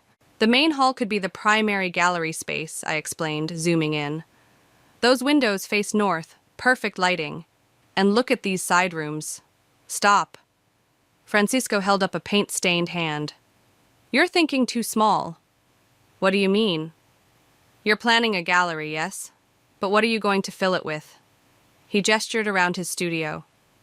"These restoration projects we do, they're not just about fixing broken art. They're about bringing stories back to life." Understanding dawned. "You think I should showcase the restoration process itself?" "Exactly." His eyes lit up. "Imagine, one wing shows the before pieces, damaged, forgotten works. Another shows the restoration in progress. And the main gallery? That's where you display the finished pieces in all their glory." "Like a metaphor," I whispered. "Breaking something down to build it back stronger. Now you're thinking like an artist." Francisco walked to a cabinet and pulled out a dusty canvas. "Remember this?" My throat tightened. It was my first attempted restoration, a landscape I'd nearly ruined before Francisco taught me the proper techniques. "You were so afraid of making mistakes," he continued. "But look at it now." The painting gleamed in the morning light, its colors more vibrant than the original artist had ever achieved. "That's what I want," I said suddenly. "I want to show people that broken things don't have to stay broken. That sometimes the restoration is more beautiful than the original." Francisco's phone buzzed. He glanced at it and frowned. "Speaking of the Blakes, Eleanor's been calling me all morning." "What? Why?" "Trying to convince me to talk you out of this." He chuckled. "She offered to commission 3 pieces." "What did you tell her?" "I told her I don't work with people who mock my best student." He squeezed my shoulder. "Now, let's talk about your opening exhibition." My phone rang, Emerson's number. I declined the call. "He's persistent," Francisco observed. "He's desperate. The family lawyer probably told them how solid the deed is." I pulled out my sketchbook. "But enough about them. I want to show you some ideas." Francisco stopped me again. "Before you do, I have something for you." He disappeared into his storage room and returned with a large, covered canvas. "I've been saving this for the right moment." He pulled off the sheet, and I gasped. It was one of my paintings from 2 years ago, a self-portrait I'd abandoned after Cora called it amateurish at a family dinner. "You kept it?" "I restored it," he corrected. "Added some touches here and there. Look closely." I stepped forward. The woman in the painting, me, stood in a shaft of light, her face half in shadow. But Francisco had added something, a subtle crown of gold leaf in her hair, barely visible except when the light hit it just right. "You always had a queen inside you," he said softly. "You just needed the right light to see it." Tears pricked my eyes. This has to be in the opening exhibition. "Of course, but not alone." He grabbed a fresh canvas and set it on an easel. "I think it's time for a companion piece. The queen claiming her throne, perhaps?" My phone buzzed again, a text from Riley. Eleanor's lawyer reached out. They want to negotiate. I showed Francisco the message. He handed me a brush. "What do you want to do?" he asked. I dipped the brush in deep royal purple. "I want to paint." "Good answer." He set up his own canvas beside mine. "Remember what I taught you about composition? The eye needs somewhere to land. And about color? Sometimes the boldest statement is the quietest shade. And about revenge?" I paused, brush hovering over canvas. "You never taught me about revenge." "Yes, I did." He smiled. Every time we restored a painting that someone had given up on. Every time we proved them wrong with beauty instead of anger. I looked at the blank canvas, then at my bandaged hand, then at the text from Riley. Finally, I looked at Francisco. "Teach me more," I said. And as the morning light filled the studio, we began to paint my revenge. Not in blacks and reds, but in colors that would make even Eleanor Blake wish she'd seen my worth sooner. The cafe was exactly halfway between my apartment and the Blake estate. Neutral territory. Emerson sat at a corner table, his usual crisp appearance slightly rumpled. 3 days of stubble shadowed his jaw, and his tie hung loose around his neck. "You look terrible," I said, sliding into the seat across from him. "Olive." He straightened up. "Thank you for coming. You said it was important." I kept my bandaged hand visible on the table between us. A reminder. The waitress approached, but Emerson waved her away. "I need you to stop this madness.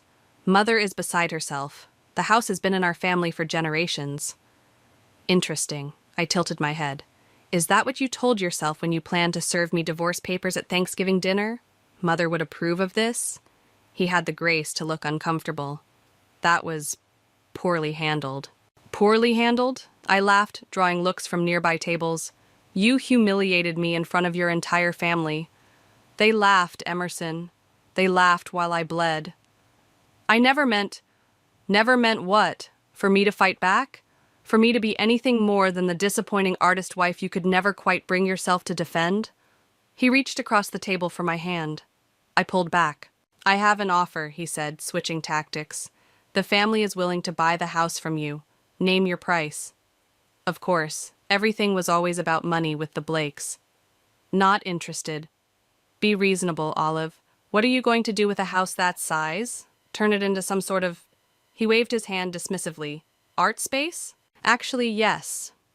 I pulled out my tablet and showed him Francisco's preliminary designs. "The main hall will be the gallery. The east wing will house the restoration studio. The west wing will be—" "Stop!" Emerson pinched the bridge of his nose. "This is ridiculous. You can't just—" "Can't what? Succeed? Make something of myself?" I leaned forward. "Or is it that you can't stand the thought of me turning your precious family estate into something that actually matters? Mother will never allow this. Mother doesn't have a choice." I stood up. "Neither do you." He grabbed my wrist. "Wait, please. There's something else." I sat back down, curious despite myself. "Cora's pregnant," he said quietly. "She and her husband were supposed to move into the estate next month. It's tradition. The next generation always raises their children there." The news hit like a physical blow. Cora, who'd made my life hell for 5 years, was going to have everything she'd ever wanted. "That's not my problem. Olive, please, if not for me, then for who? The family that never accepted me? The sister-in-law who mocked every piece of art I ever created?" I pulled my wrist free. "You know what tradition I'm starting? Being the first person in that house who actually creates something instead of just inheriting it." His face hardened. "You're making a mistake." "No, Emerson. I made a mistake 5 years ago when I married you." I stood again. "Tell Cora congratulations. I'm sure she'll raise her child to be just as kind and accepting as the rest of you." "This isn't over," he called after me as I walked away. "Actually, it is." I turned back one last time. "Oh, and you might want to warn your mother. The contractors start next week. I'd hate for all that construction noise to disturb her afternoon tea." Outside, I called Allie. "How'd it go?" she asked. "About as well as expected." I started walking, needing to move. "Did you know Cora's pregnant?"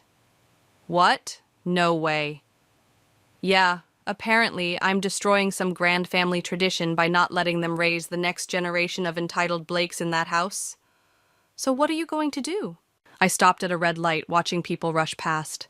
"I'm going to create something beautiful in that house. Something that lasts. And maybe, years from now, Cora's kid will walk into my gallery and see that there's more to life than tradition and appearances." "They're not going to make this easy," Allie warned. "Good." I touched my healing hand. The best art never comes easy. My phone buzzed with a text from Francisco. "Started working on the crown piece. Come see." "I have to go," I told Allie. "Time to make some art." Give 'em hell, she said. I smiled, already picturing Eleanor's face when the construction crews arrived. No, I'm going to give them beauty. That'll hurt them more. The light turned green, and I crossed the street, leaving the cafe and Emerson's desperate pleas behind. Ahead of me lay Francisco's studio, and beyond that, a future I was finally ready to paint for myself. The sound of power tools echoed through the Blake estate as workers transformed the space. I stood in what used to be Eleanor's precious formal dining room, now stripped bare except for my easel and canvases. The lighting system will be installed by Friday, the contractor said, checking his tablet. And the gallery rails are ready to go up as soon as we finish prepping the walls. Perfect. I stepped over cables and drop cloths to examine the north wall. And the security system? State of the art. Nobody's getting in here without your say-so. A commotion outside drew our attention. Through the window, I saw Eleanor standing at the front gate, gesturing wildly at the security guard. Speaking of which, I sighed. Excuse me a moment. I walked out to find Eleanor in full battle mode, designer handbag clutched like a weapon. "This is outrageous!" she shrieked. "That rent-a-cop won't let me into my own home." "Not your home anymore," I reminded her. "And his name is Marcus. He's former military and deserves respect." "You," she sputtered, face reddening. "You're destroying everything. Do you have any idea what you're doing to this family?" "Actually, I do." I gestured to the dumpster filled with her precious Victorian wallpaper. "I'm giving this house a purpose beyond hosting your toxic dinner parties." "How dare you?" "No, Eleanor, how dare you?" I stepped closer. "For 5 years, I tried to be good enough for your family. I smiled through your insults, endured your criticism, watched you turn my husband against me piece by piece. Emerson made his own choices." "Yes, he did. And so did I." I pulled out my phone and showed her Francisco's latest Instagram post. My restoration of a damaged Renaissance Madonna, now gleaming with new life. The post had over 50,000 likes. "What is this?" "This is what I've been doing while you were all laughing at my little hobby. Building a reputation, creating connections, proving that broken things can become masterpieces." A truck pulled up, carrying the custom gallery lighting. Eleanor watched, her perfectly manicured hands trembling.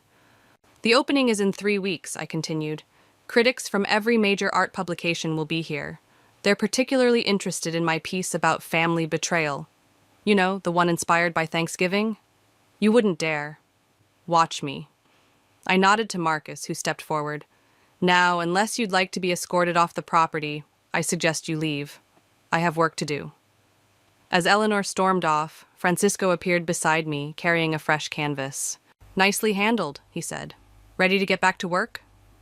Inside, I stood before my centerpiece, a massive triptych that dominated the main wall. The left panel showed a shattered wine glass, drops of blood-red wine frozen in mid-fall. The center panel was still in progress, a chaos of dark colors and sharp edges. The right panel remained blank. "I can't figure out how to end it," I admitted, picking up my brush. "Because you're not at the end yet." Francisco adjusted his glasses. The story's still unfolding. My phone buzzed, a text from Ali. "OMG, you need to see this." She'd sent a link to Cora's social media post, a long rant about family loyalty and artistic sacrilege, complete with photos of the estate's ongoing transformation. The comments section was unexpectedly divided, with several prominent art world figures defending the renovation. "Look at this one." Francisco pointed to a comment from a famous gallery owner. "Bold vision. Can't wait to see the space." I smiled, adding a streak of gold to the central panel. "Think they'll come to the opening?" "They already RSVP'd, along with half the city's art scene." He squeezed my shoulder. "Your revenge is going viral, my dear." I stepped back, studying my work. The paint glistened, wet and alive, like an open wound healing into something beautiful. It's not just revenge anymore, I realized. It's resurrection. A crash from the foyer interrupted us. We rushed out to find one of Eleanor's old portraits had fallen, its frame cracked. "Should we restore it?" Francisco asked. I picked up the painting, running my fingers along its gilded frame. "No, this one stays broken. Sometimes we need reminders of what we're leaving behind." I propped it against the wall, next to my supplies. a visual contrast between the old world and the new one I was creating. 3 weeks, Francisco mused. Think you'll be ready? I dipped my brush in paint the color of dawn. I already am. They just don't know it yet. Returning to my triptych, I began to work on the final panel, finally seeing how it should end. Not with destruction or triumph, but with transformation. The moment when broken glass becomes a prism, scattering light in all directions. Behind me, the workers continued their symphony of renewal, and somewhere in the city, the Blakes plotted their next move. But here, in this room filled with possibility, I was already free. Opening night. The transformed Blake estate hummed with energy as hundreds of guests filtered through its renewed spaces. Crystal chandeliers cast warm light over exposed brick walls, and the scent of fresh paint mingled with expensive perfume. "Is that the director from The Modern?" Allie whispered, nudging me. "And oh my God, there's that famous art critic from The Times." I smoothed down my black dress, designer, purchased with restoration money. "Focus, Allie. Any sign of the Blakes?" "Not yet, but—" She stopped mid-sentence. "Scratch that. Eleanor just walked in, and she brought reinforcements." Eleanor swept through the front door like an avenging angel, Cora and Emerson flanking her. She wore funeral black, as if mourning her former home. Cora's baby bump was visible under her tight red dress. Deep breath. Francisco appeared at my elbow, champagne in hand. "Remember, this is your night." I watched Eleanor's face as she took in the changes. Gone were her precious antique wallpapers and stuffy portraits. In their place, clean gallery walls displayed my work, a journey of destruction and rebirth told through art.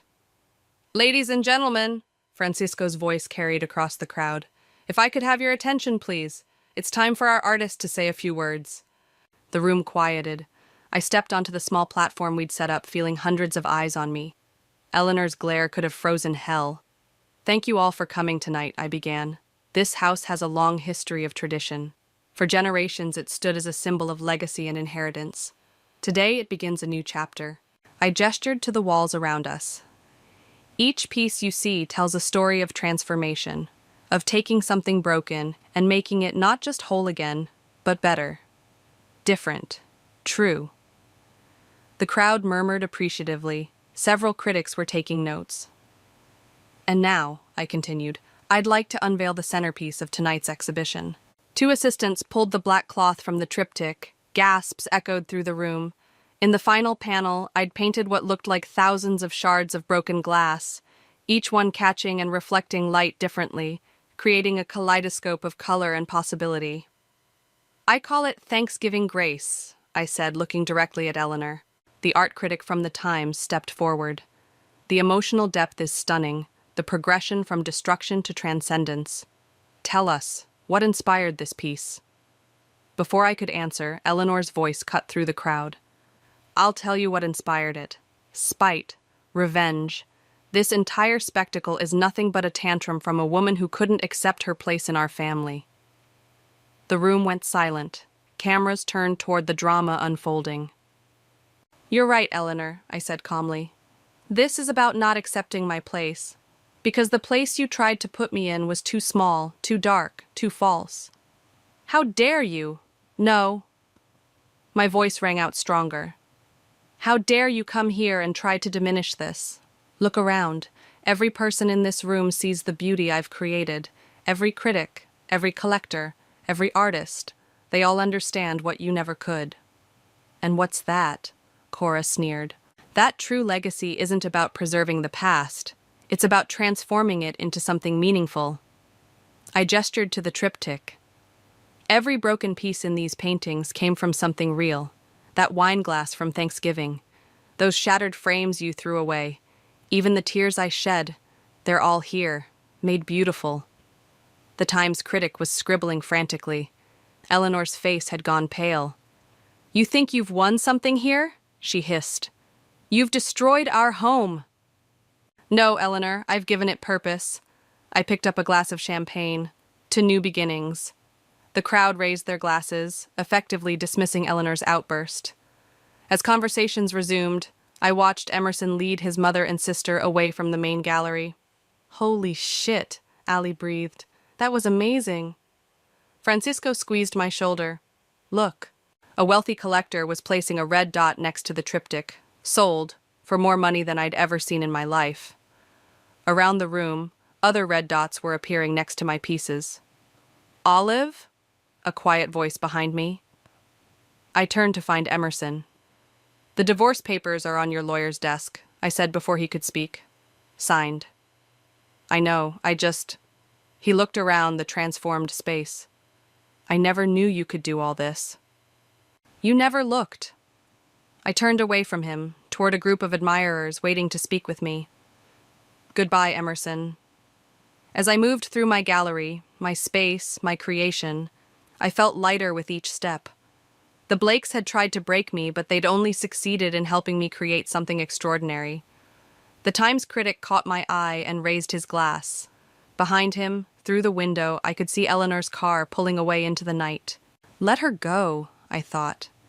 The house had a new story now, and this one, finally, was mine to tell. Have you seen this?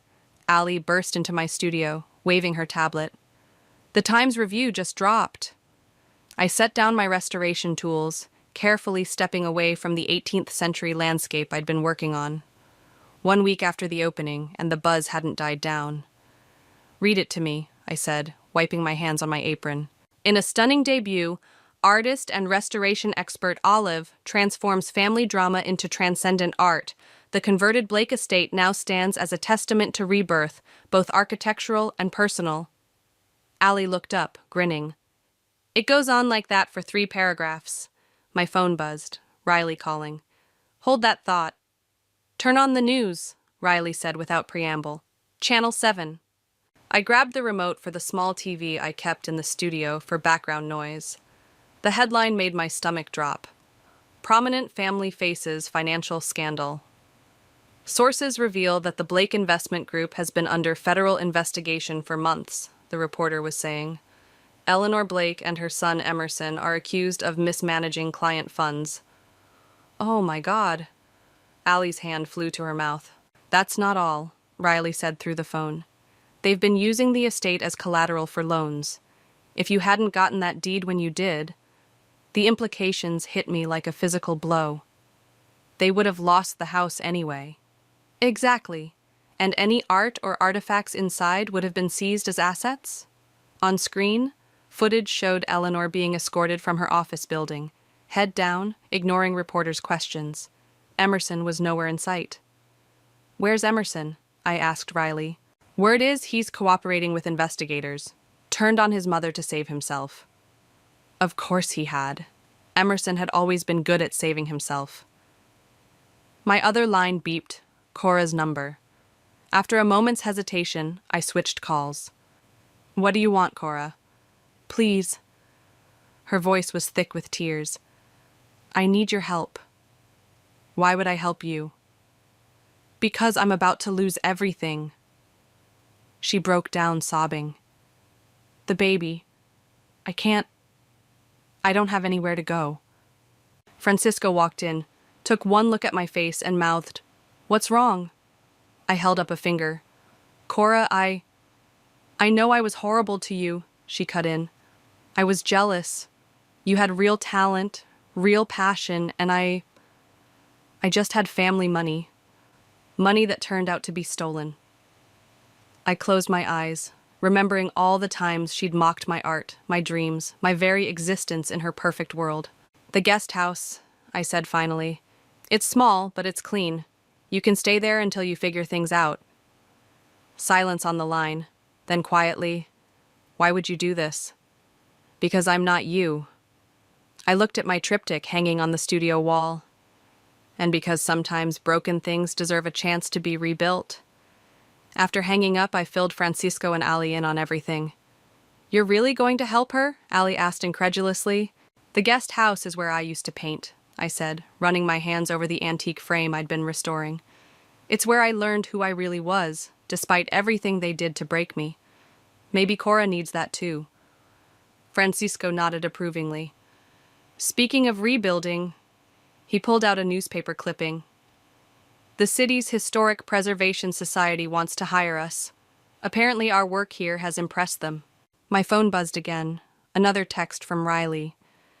Eleanor's lawyer reached out. She wants to make a deal. No deals, I texted back. The house stays as it is. You know, Allie said, reading over my shoulder, you could probably buy their entire company for pennies now. I shook my head. I don't want their company. I want this. I gestured around the studio at the half-finished restorations and new works in progress. This is real. This matters. Through the window, I watched a car pull up. Cora, with a small suitcase. She looked lost, nothing like the proud woman who'd laughed at my pain just weeks ago. I should go help her get settled, I said. Are you sure about this? Allie asked one more time. I picked up a small painting from my workbench, a simple landscape I'd restored, where damage had left beautiful patterns in the aged varnish. Sometimes the cracks are what make something interesting. Francisco smiled. Go. Be interesting. As I walked out to meet Cora, I passed the spot where that wine glass had shattered on Thanksgiving. Now it was marked by a small brass plaque. Here begins the restoration. Karma had come for the Blakes, but not in the way I'd expected, and somehow, in the midst of their destruction, I'd found a way to create something lasting, something true, something that finally was completely my own. The colors need to be warmer here, Francisco said, pointing to a section of the newly restored painting. See how the light catches? I adjusted my magnifying glass, studying the brush strokes. The restoration studio hummed with activity, 3 apprentices working at their stations, Cora cataloging pieces at her desk by the window. The doorbell chimed. Through the security camera, I saw Eleanor standing at the gate. Want me to send her away? Cora offered, one hand resting on her very pregnant belly. No. I set down my tools. I'll handle this. Eleanor had aged years in just a few months. Her designer clothes were gone, replaced by simple slacks and a sweater. She clutched a familiar-looking canvas. What do you want, Eleanor? She held out the canvas. This was in my mother's attic. I thought, maybe you could restore it. I unwrapped the painting carefully. A wedding portrait. Eleanor and her late husband on their wedding day. The canvas was cracked, the colors dulled by decades of neglect. Why bring it to me? Because you're the best. She swallowed hard. And because I owe you an apology. I studied the painting without responding. I was wrong about you, she continued. About your talent, your vision, everything. I was so focused on preserving what was, I couldn't see what could be. Like your son's illegal activities? She flinched. I enabled him, protected him when I should have. She gestured at the transformed estate. You did what I never could. You made something new. Inside, I could see Cora watching us, her face unreadable. The restoration will take time, I said finally, and it won't be cheap. I understand. I can pay. No, I met her eyes. You'll work for it. We need someone to manage the gallery's administrative side. Cora's going on maternity leave soon. Eleanor stared at me, then at the building behind me, at the brass plaque, at the elegant gallery spaces visible through the windows, at her daughter working inside. You'd trust me? After everything? Trust is earned. I handed her a business card. Be here Monday at 9. We'll start with filing. As she turned to leave, I added, Eleanor, the painting, I'll make it beautiful again, but it won't be exactly the same. I know. She smiled sadly. Maybe that's the point. Back inside, Cora was waiting. You're really hiring her? Everyone deserves a chance to restore what's broken. I set the wedding portrait on my workbench. Even Eleanor. Even Emerson? He made his choices. I picked up my tools again. This is about making new choices. Francisco appeared with fresh coffee. Speaking of choices, the Historic Society called again. They want us to handle the restoration of the old theater downtown. Take it, I said. But first, help me with this. Together, we examined Eleanor's wedding portrait, pointing out areas that needed attention, discussing techniques. Through the window, I could see Eleanor still standing at the gate, looking up at the house she'd lost, and maybe finally seeing it for what it had become. My phone buzzed, a text from Emerson. "I'm sorry for everything." I deleted it without responding. Some things weren't meant to be restored. "Look at this detail," Francisco said, pointing to a tiny flower in the portrait's background. "Almost invisible now, but once we bring it back, it'll change the whole composition," I finished. "Exactly." He squeezed my shoulder. "Just like you did." The afternoon light streamed through the windows, catching the gold leaf in my triptych, making it shimmer. Below it, new students worked on their own restorations, learning to see beauty in broken things. Cora waddled over with paperwork. "The gallery bookings are full through next season, and that critic from the Times wants to do a follow-up piece." "Tell him yes," I said, carefully beginning the cleaning process on Eleanor's portrait. "But make sure he mentions our restoration school. That's the future." As I worked, I could feel the painting's history under my fingers, decades of joy and pain, pride and loss, all waiting to be transformed, not erased, but renewed, made stronger by its scars, just like me. "Ready to begin?" Francisco asked, preparing his tools. I looked around my studio, at my students learning their craft, at Cora finding her place, at the space I'd created from the ashes of betrayal, at the legacy I was building, piece by restored piece.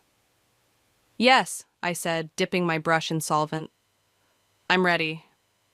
And as I began to work, bringing light back to Eleanor's forgotten memories, I realized that this moment, this place, this purpose, was the revenge I'd really wanted all along. Not destruction, but creation. Not endings, but beginnings. Not broken, but beautifully restored. The brass key felt cold in my palm as I stood at the front door of my childhood home. The same door I'd walked through thousands of times before. Something felt off. The familiar welcome mat was gone, replaced by a generic gray one I didn't recognize. "My name is Stella," and this was the moment my world started to crumble. I inserted the key, but it wouldn't turn. Frowning, I tried again, jiggling it slightly. Nothing. That's when I noticed the new deadbolt above the original lock. "Can I help you?" A woman's voice startled me. I turned to see a stranger standing on my front porch, keys in hand, looking at me suspiciously. "I'm sorry, there must be some mistake," I said, my voice shaking. "This is my parents' house." The woman's expression softened slightly. "Oh, you must be confused. We bought this house last month. The Wilkinsons sold it to us." The world tilted sideways. That's impossible. I'm their daughter, they would have told me."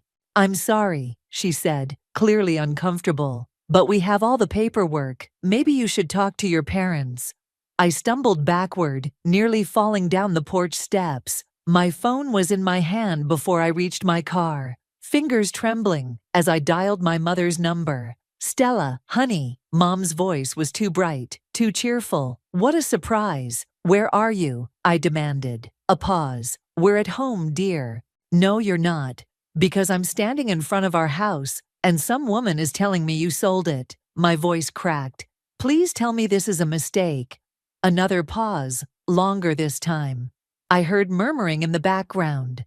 Dad's voice. "Sweetheart, we were going to tell you," Mom said finally. "We've moved to that lovely condo complex on Maple Street. Your father's medical expenses." "Medical expenses?" I interrupted. "What medical expenses? Dad was fine last week." "Well, there have been some complications. Look, why don't you come over? We can explain everything." 20 minutes later, I pulled into the visitor parking at an upscale condo complex. My parents were waiting in the lobby, both looking guilty but somehow defensive. "How could you?" I demanded, not caring that my voice echoed through the marble-floored space. "That was our home. I grew up there, all my memories." "Now, Stella," Dad stepped forward, using his lawyer voice. "Sometimes adults have to make difficult decisions. Don't patronize me. I'm 29 years old, not 9. You sold our house without even telling me." "Lower your voice," Mom hissed. glancing around nervously. Come upstairs, and we can discuss this like civilized people. Their condo was immaculate, with new furniture I'd never seen before. The sight of it made me sick. Your father's heart condition, Mom began. What heart condition? I cut her off. Stop lying to me. Dad's face reddened. Young lady, you do not get to come in here and make demands. What we do with our property is our business. Our business, I repeated numbly. That house was my inheritance. You promised. Plans change, he said dismissively. Now would you like some coffee? I turned and walked out, ignoring their calls. In the parking lot, I realized I needed to use the bathroom. The lobby had one, so I ducked in quickly. That's when I saw it, poking out of the garbage can, a crumpled receipt. I wouldn't have noticed except for the string of zeros. Something made me pull it out. It was from a luxury car dealership. 2 cars, purchased last month, right after they sold the house. The total made my head spin. My phone buzzed. A text from Mom. Please come back up, we can explain everything. I took a photo of the receipt and walked out into the sunshine, my whole body numb. There had never been any medical expenses, no heart condition, just 2 selfish people who'd traded away their daughter's inheritance for a pair of shiny new cars. As I drove away, I caught a glimpse of them in my rearview mirror, standing on their fancy new balcony. Dad was already on his phone, probably calling to damage control the situation. Mom was wringing her hands, her favorite worried gesture when things didn't go according to plan. I'd always known they could be selfish, but this was beyond betrayal. This was war. And as I merged onto the highway, heading back to my apartment, one thought kept circling in my mind. They had no idea what they'd just started. You're not actually going to live in this shoebox, are you? Violet stood in the middle of my new studio apartment, hands on her hips, surveying the cramped space with obvious disapproval. It's all I can afford right now, I said, unpacking another box of kitchen supplies. Besides, it's just temporary. Temporary. She perched on the edge of my fold-out couch. What are you planning? I slammed a pot down harder than necessary. I don't know yet, but I'm not letting them get away with this. Stella, Violet's voice softened. I get that you're angry, but you need to think about yourself right now, not revenge. Why not both? I managed a weak smile. Actually, I already have an idea. Remember that overtime project Albert mentioned last week?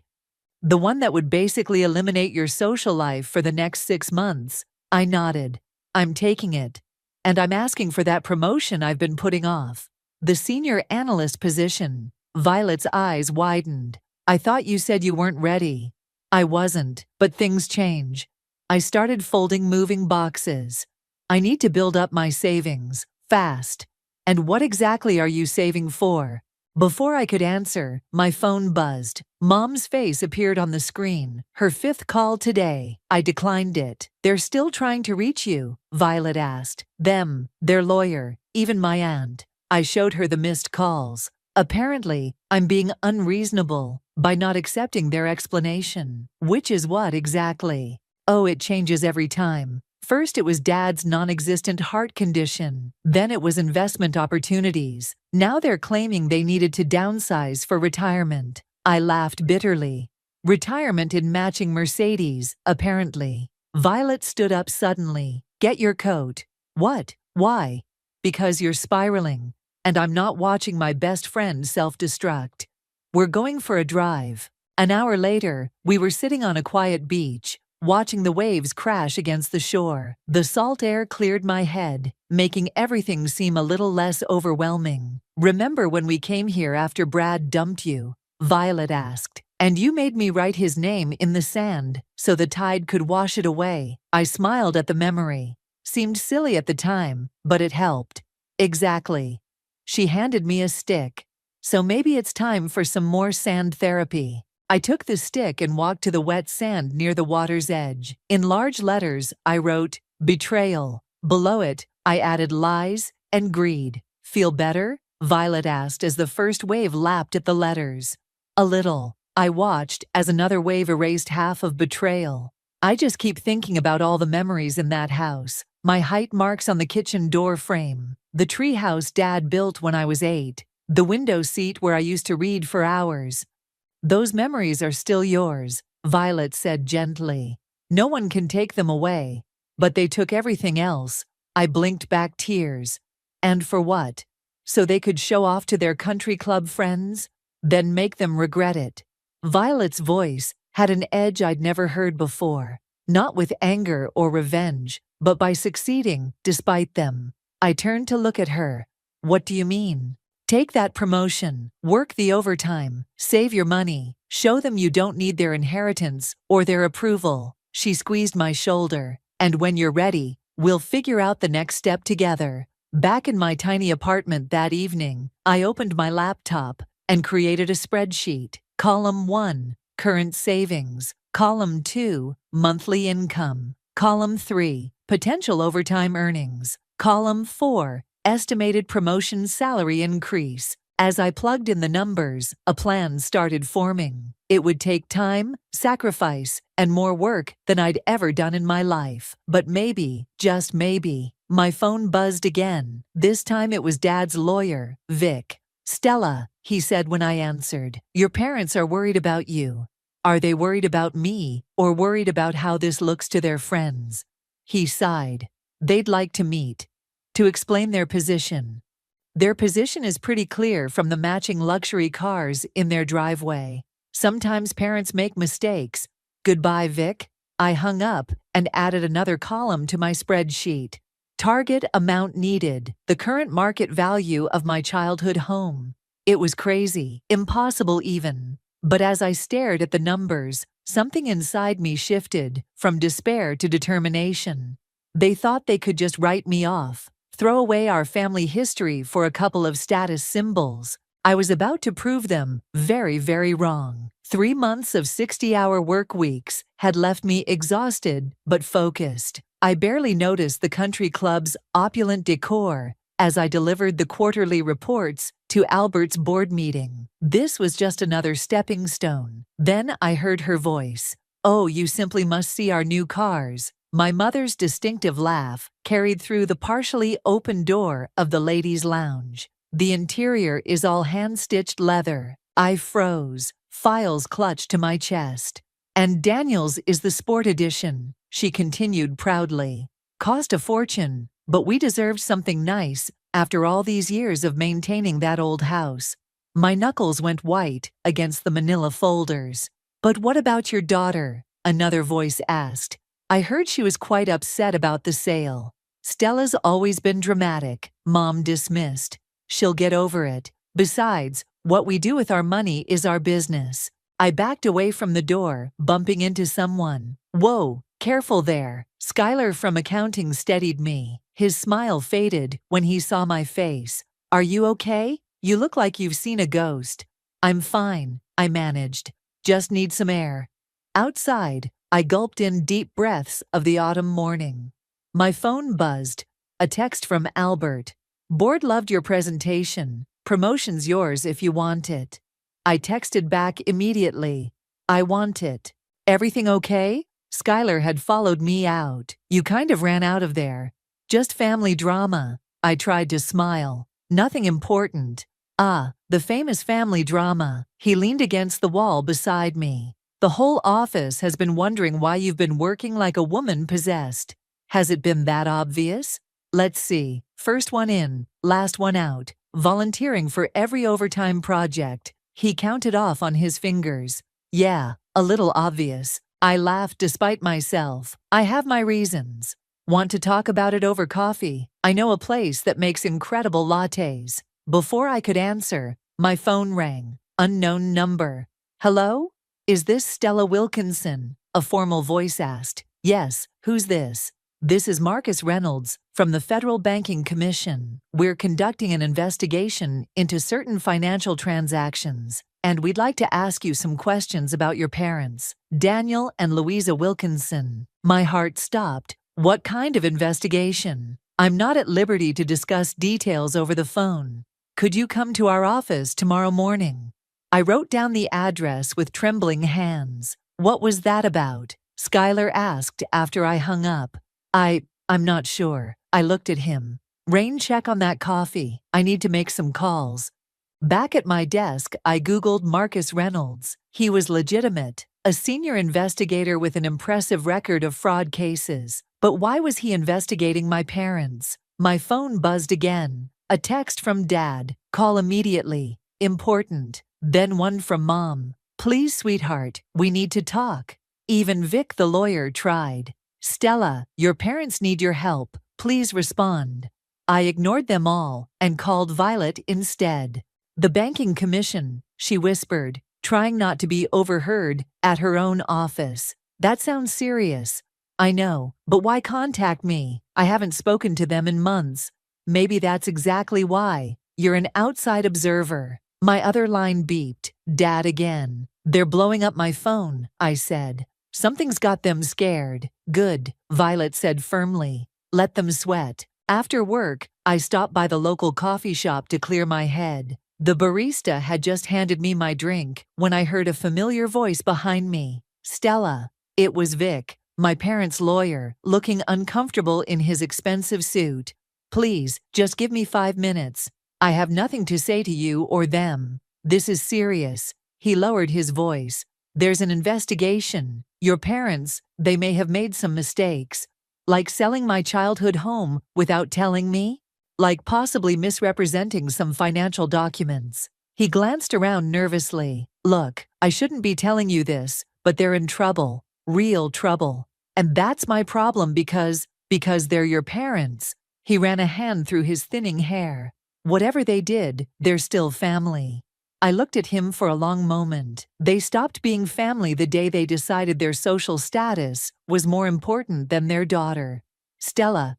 Goodbye, Vic. As I walked to my car, my phone buzzed one final time. A text from an unknown number. Ms. Wilkinson, this is Investigator Reynolds again. One more thing. Please don't discuss our conversation with your parents. It's crucial to our investigation that they remain unaware of our contact. I smiled for the first time that day. Karma, it seemed, had finally come calling. The repo men came on a Tuesday morning. I only knew because Skylar's cousin worked at the Mercedes dealership and texted him about it. 2 shiny cars towed away from my parents' fancy condo complex while their country club friends watched from their balconies. They apparently missed 3 payments, Skylar told me over lunch. The dealership manager said your dad threw a fit, threatened to sue everyone. I stirred my soup, trying to suppress the satisfaction bubbling up inside me. Karma's a funny thing. There's more. He leaned forward.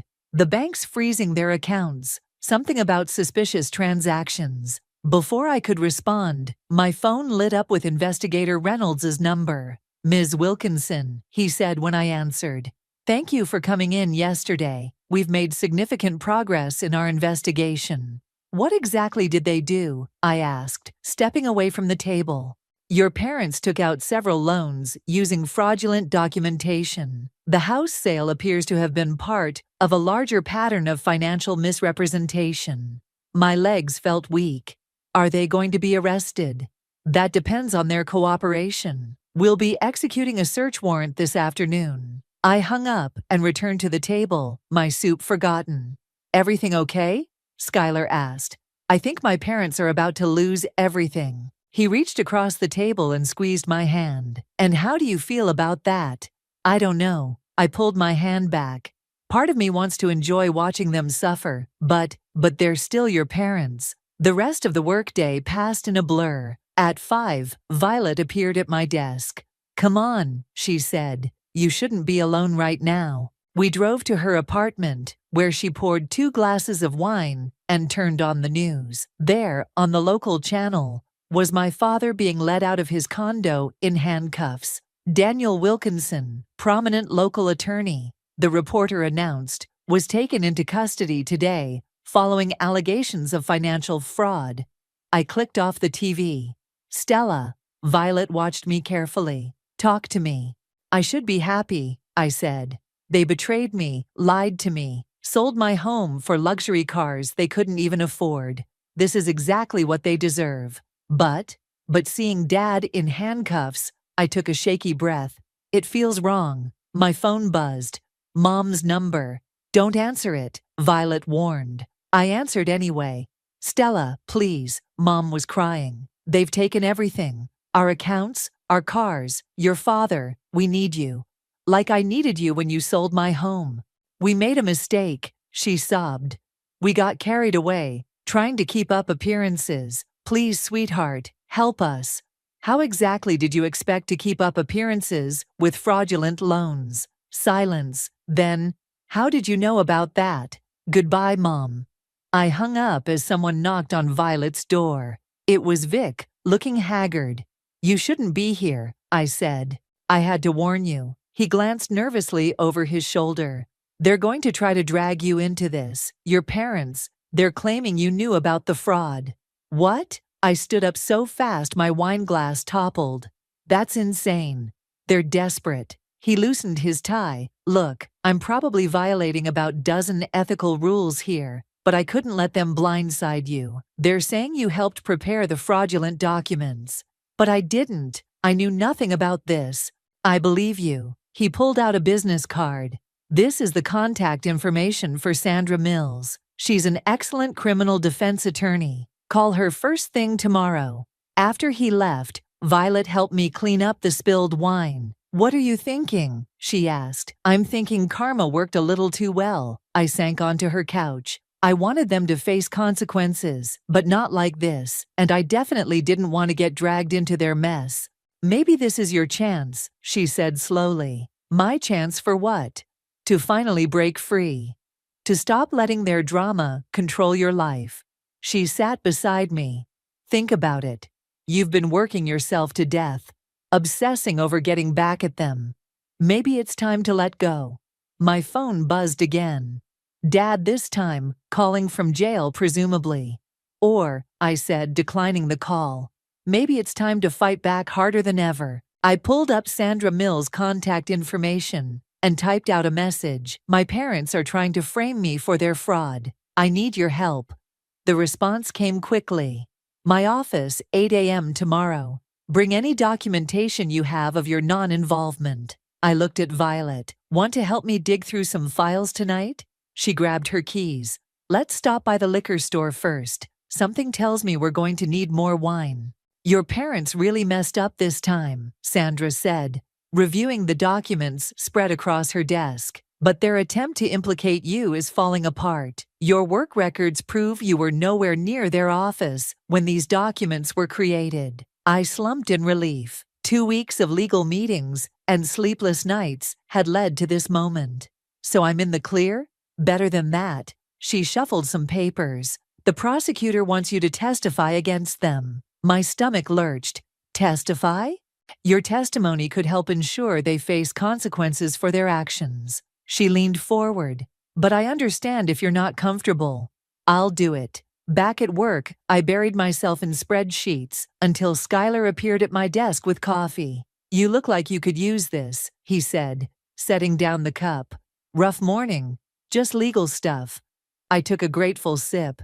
Hey, you mentioned your cousin works in real estate, right? Yeah, why? I need some information about a property. I pulled up the listing for my childhood home on my phone. This one. His eyes widened. The one your parents sold.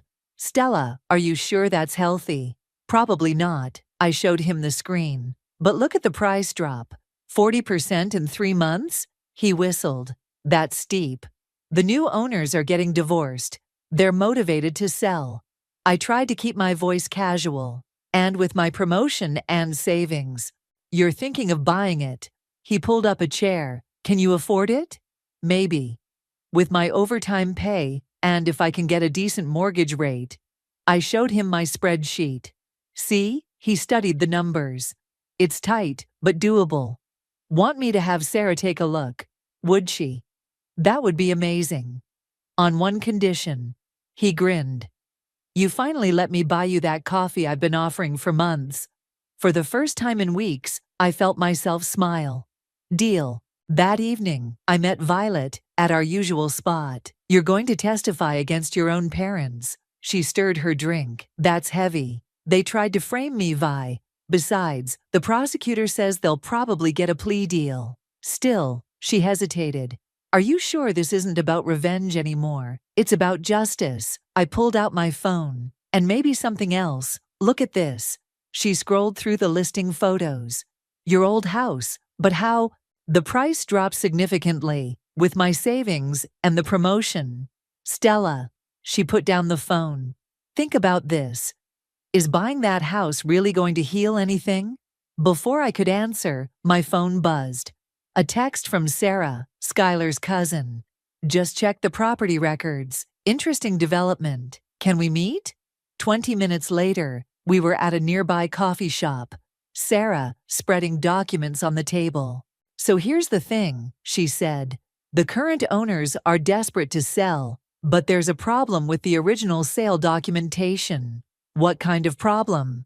Your parents' signatures. They're dated 3 weeks before they actually had clear title to sell. And there are some discrepancies in the financial statements they provided. My heart raced. What does that mean?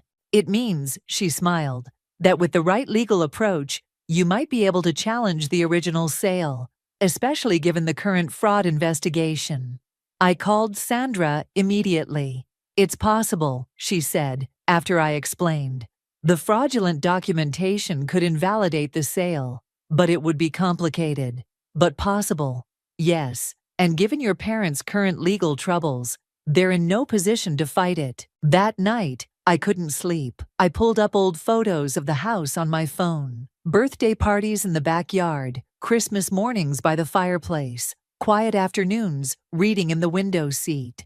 My phone lit up with a text from Skylar. Sarah told me about the house. Whatever you decide, I'm here to help. Another text came in, this one from Mom. Please don't testify against us. We're still your parents. I typed back. You stopped being my parents the moment you chose greed over family. Then I opened my spreadsheet again, adding a new column. Legal fees for challenging the sale. The numbers were daunting, but something else was growing stronger than the fear. Determination. This wasn't about revenge anymore. It was about reclaiming what was rightfully mine, about turning their betrayal into my triumph. I texted Sandra, let's do it, challenge the sale, all of it. Her response came quickly, come by tomorrow, we'll start the paperwork. I fell asleep that night, dreaming of home, not as it was, but as it could be, mine again, but on my terms this time. No more betrayal, no more lies. Just the sweet justice of taking back what they never should have sold. The keys under the mat, Sarah said over the phone. Take as much time as you need to look around. My hands trembled as I lifted the mat and found the familiar brass key. Different lock, same style of key. The universe had a strange sense of humor. The front door creaked open, and the smell hit me first. Musty, abandoned. The divorcing couple had moved out weeks ago, leaving the house empty and neglected. Want me to come with you? Skylar asked from behind me. He'd insisted on driving me here. No, I need to do this alone. My footsteps echoed through the empty foyer. Paint peeled from the walls where family photos once hung. The hardwood floors, once gleaming, were scratched and dull. In the kitchen, water damage stained the ceiling. My height marks on the doorframe had been painted over, but I could still feel the grooves with my fingers. You okay in there? Skylar called from the porch. Yeah, I answered, though my voice cracked. Just remembering. The stairs protested under my weight as I climbed to the second floor. My old bedroom door hung slightly askew. Inside, the window seat where I'd spent countless hours reading was covered in dust. My phone buzzed, a text from Sandra. Good news, judge granted our motion to expedite the sale challenge. Bad news, your parents' lawyer is fighting back. Another buzz. Mom, we heard you're trying to take the house. Please stop this madness. I ignored both messages and walked to the window. The old oak tree still stood proud in the backyard, its branches reaching toward my window like an old friend. The inspector's report came in, Skylar said, finally coming inside. Want to hear it? How bad? Roof needs work, plumbing's iffy, but the structure's solid. He handed me a folder. Sarah says with the market conditions and the legal complications, you could probably get it for 30% below the current asking price. I flipped through the inspection photos. That would put it just within my budget. If you're sure about this, I am. I turned to face him. This house, it's more than just property. It's everything they took from me. And everything you're taking back, he added softly. My phone buzzed again. Sandra, meeting tomorrow at 9 a.m. Opposing counsel wants to discuss settlement. They're trying to settle, I told Skylar. Already. Is that good or bad? It means they're scared. I walked to my parents' old bedroom, now stripped bare. They know I have a case. The master bathroom light flickered when I flipped the switch. A cockroach scurried across the floor. This place needs work, Skylar said, following me. A lot of work. I know. I smiled. Isn't it perfect? He laughed. You're crazy, you know that. Crazy enough to make this happen. Back downstairs, I stood in the living room, remembering Christmas mornings, family game nights, all the moments before greed poisoned everything. My phone rang, Dad's lawyer. What do you want, Vic? Your parents are willing to help you buy another house, he said. A newer one, better neighborhood. Not interested. Stella, please. They're facing serious charges. This legal battle over the house, it's not helping their case. That sounds like their problem. They're looking at jail time. His voice dropped. Real jail time. If you drop this house business, maybe testify on their behalf. I hung up. Everything okay? Skylar asked. They're trying to bribe me. I laughed bitterly. Again. With what? A different house. Their freedom. Everything except what I actually want. Which is justice. I walked to the front door, running my hand along the wall. And this house, my house. Outside, the setting sun cast long shadows across the overgrown lawn. The for sale sign swayed in the breeze, its reduced price banner faded and torn. Sarah can draw up an offer tonight, Skylar said. If you're ready. I took one last look at the house, not as it was now, neglected and broken, but as it could be, as I could make it. Tell her to do it, I said. But with one condition. What's that? The offer stays anonymous. I don't want my parents knowing it's me until it's too late for them to stop it. He grinned. Remind me never to get on your bad side. As we drove away, I watched the house shrink in the side mirror. Soon, I thought. Soon you'll be mine again. My phone buzzed one final time. Sandra, settlement meeting tomorrow. How do you want to play this? I typed back. No settlement. We go for everything. Because sometimes, the best revenge isn't just about winning. It's about coming home. The deed's been recorded, Sandra announced, sliding the document across her desk. Congratulations, Stella. The house is officially yours. I traced my fingers over my name on the paper, still not quite believing it. When are you telling your parents? She asked. Today. I checked my watch. Their sentencing hearing is in 2 hours. Want backup? Skylar asked from his spot by the window. I shook my head. This is something I need to do alone. The courthouse hallway was crowded with reporters when I arrived. Mom and Dad sat on a bench outside the courtroom, looking smaller somehow in their formal clothes. No designer labels now, just off-the-rack suits that hung loose on their frames. Stella, Mom jumped up. You came. Does this mean you'll testify for us? No, I held up the deed. I came to show you this. Dad adjusted his glasses, squinting at the paper. His face went pale. He stammered. You bought the house? Anonymous buyer, I said. Ring any bells? Mom collapsed back onto the bench. But how? I worked for it. Every extra shift, every overtime hour, every bonus. I met their eyes. I earned it instead of stealing it. We didn't steal, Dad began. Save it for the judge. I cut him off. The fraud charges tell a different story. Is this what you wanted? Mom's voice cracked. To see us humiliated. To take everything from us. Everything? I laughed. Like you took everything from me? The house, my inheritance, my trust? We made mistakes, Dad said quietly. We got caught up in appearances, in what other people thought. And now, I gestured at the reporters. How's that working out for you? A bailiff appeared at the courtroom door. They're ready for you? Mom grabbed my arm. Please, sweetheart, say something to the judge. Tell them we're good parents. I pulled away. Good parents don't frame their children for fraud. We were desperate. Dad's composure finally cracked. The loans were coming due. The cars were being repossessed. And whose fault was that? I held up the deed again. I bought this house with honest money. Every penny documented. Every transaction legitimate. Meanwhile, you're facing jail time for fraud. You're enjoying this, aren't you? Mom's tears dried up, replaced by anger. Our own daughter, gloating over our downfall. No, Mom, I'm not enjoying this. I tucked the deed into my bag. I'm just finally seeing you both clearly. The bailiff called again. Last call. When you get out, I said, don't come to the house. Don't call. Don't send Vic or any other lawyers. It's over. Over? Dad's voice shook. We're your parents. Parents don't destroy their children's lives to keep up with the Joneses. I stepped back. Good luck with the sentencing. I turned to leave, but Mom's voice stopped me. What happened to you? She asked. You used to be such a sweet girl. I looked back one last time. I grew up.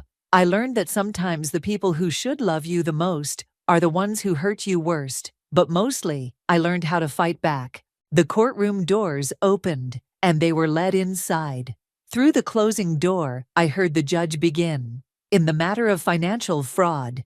Outside, Violet was waiting in her car. How'd it go?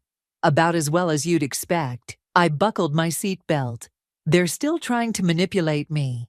And I'm done letting them. I pulled out the deed. Take me home? We drove to my house, where Skylar was waiting with paint samples and takeout. The contractor can start next week, he said, spreading out renovation plans on the kitchen counter. Should take about 2 months to get everything up to code. My phone buzzed, a news alert. Local attorney and wife sentenced in fraud case. Want to know? Violet asked. I shook my head. It doesn't matter anymore. This isn't about them now.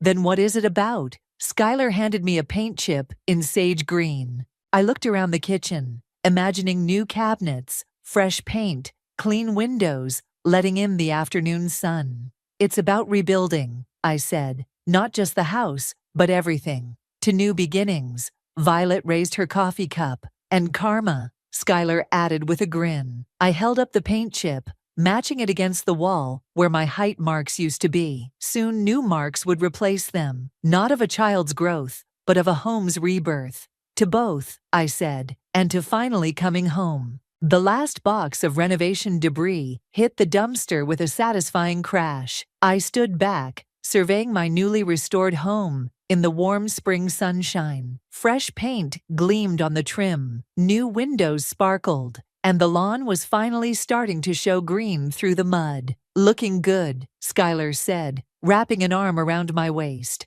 Almost as good as the woman who owns it. Smooth talker, I elbowed him playfully. Help me with the window seat cushions. Inside, the house smelled of fresh paint and new beginnings. We'd kept the original hardwood floors, but refinished them to a warm honey color. The kitchen sparkled with updated appliances, though I'd insisted on keeping the old door frame, where my height marks had been. Where do you want these? Violet called from the front door, carrying a stack of books.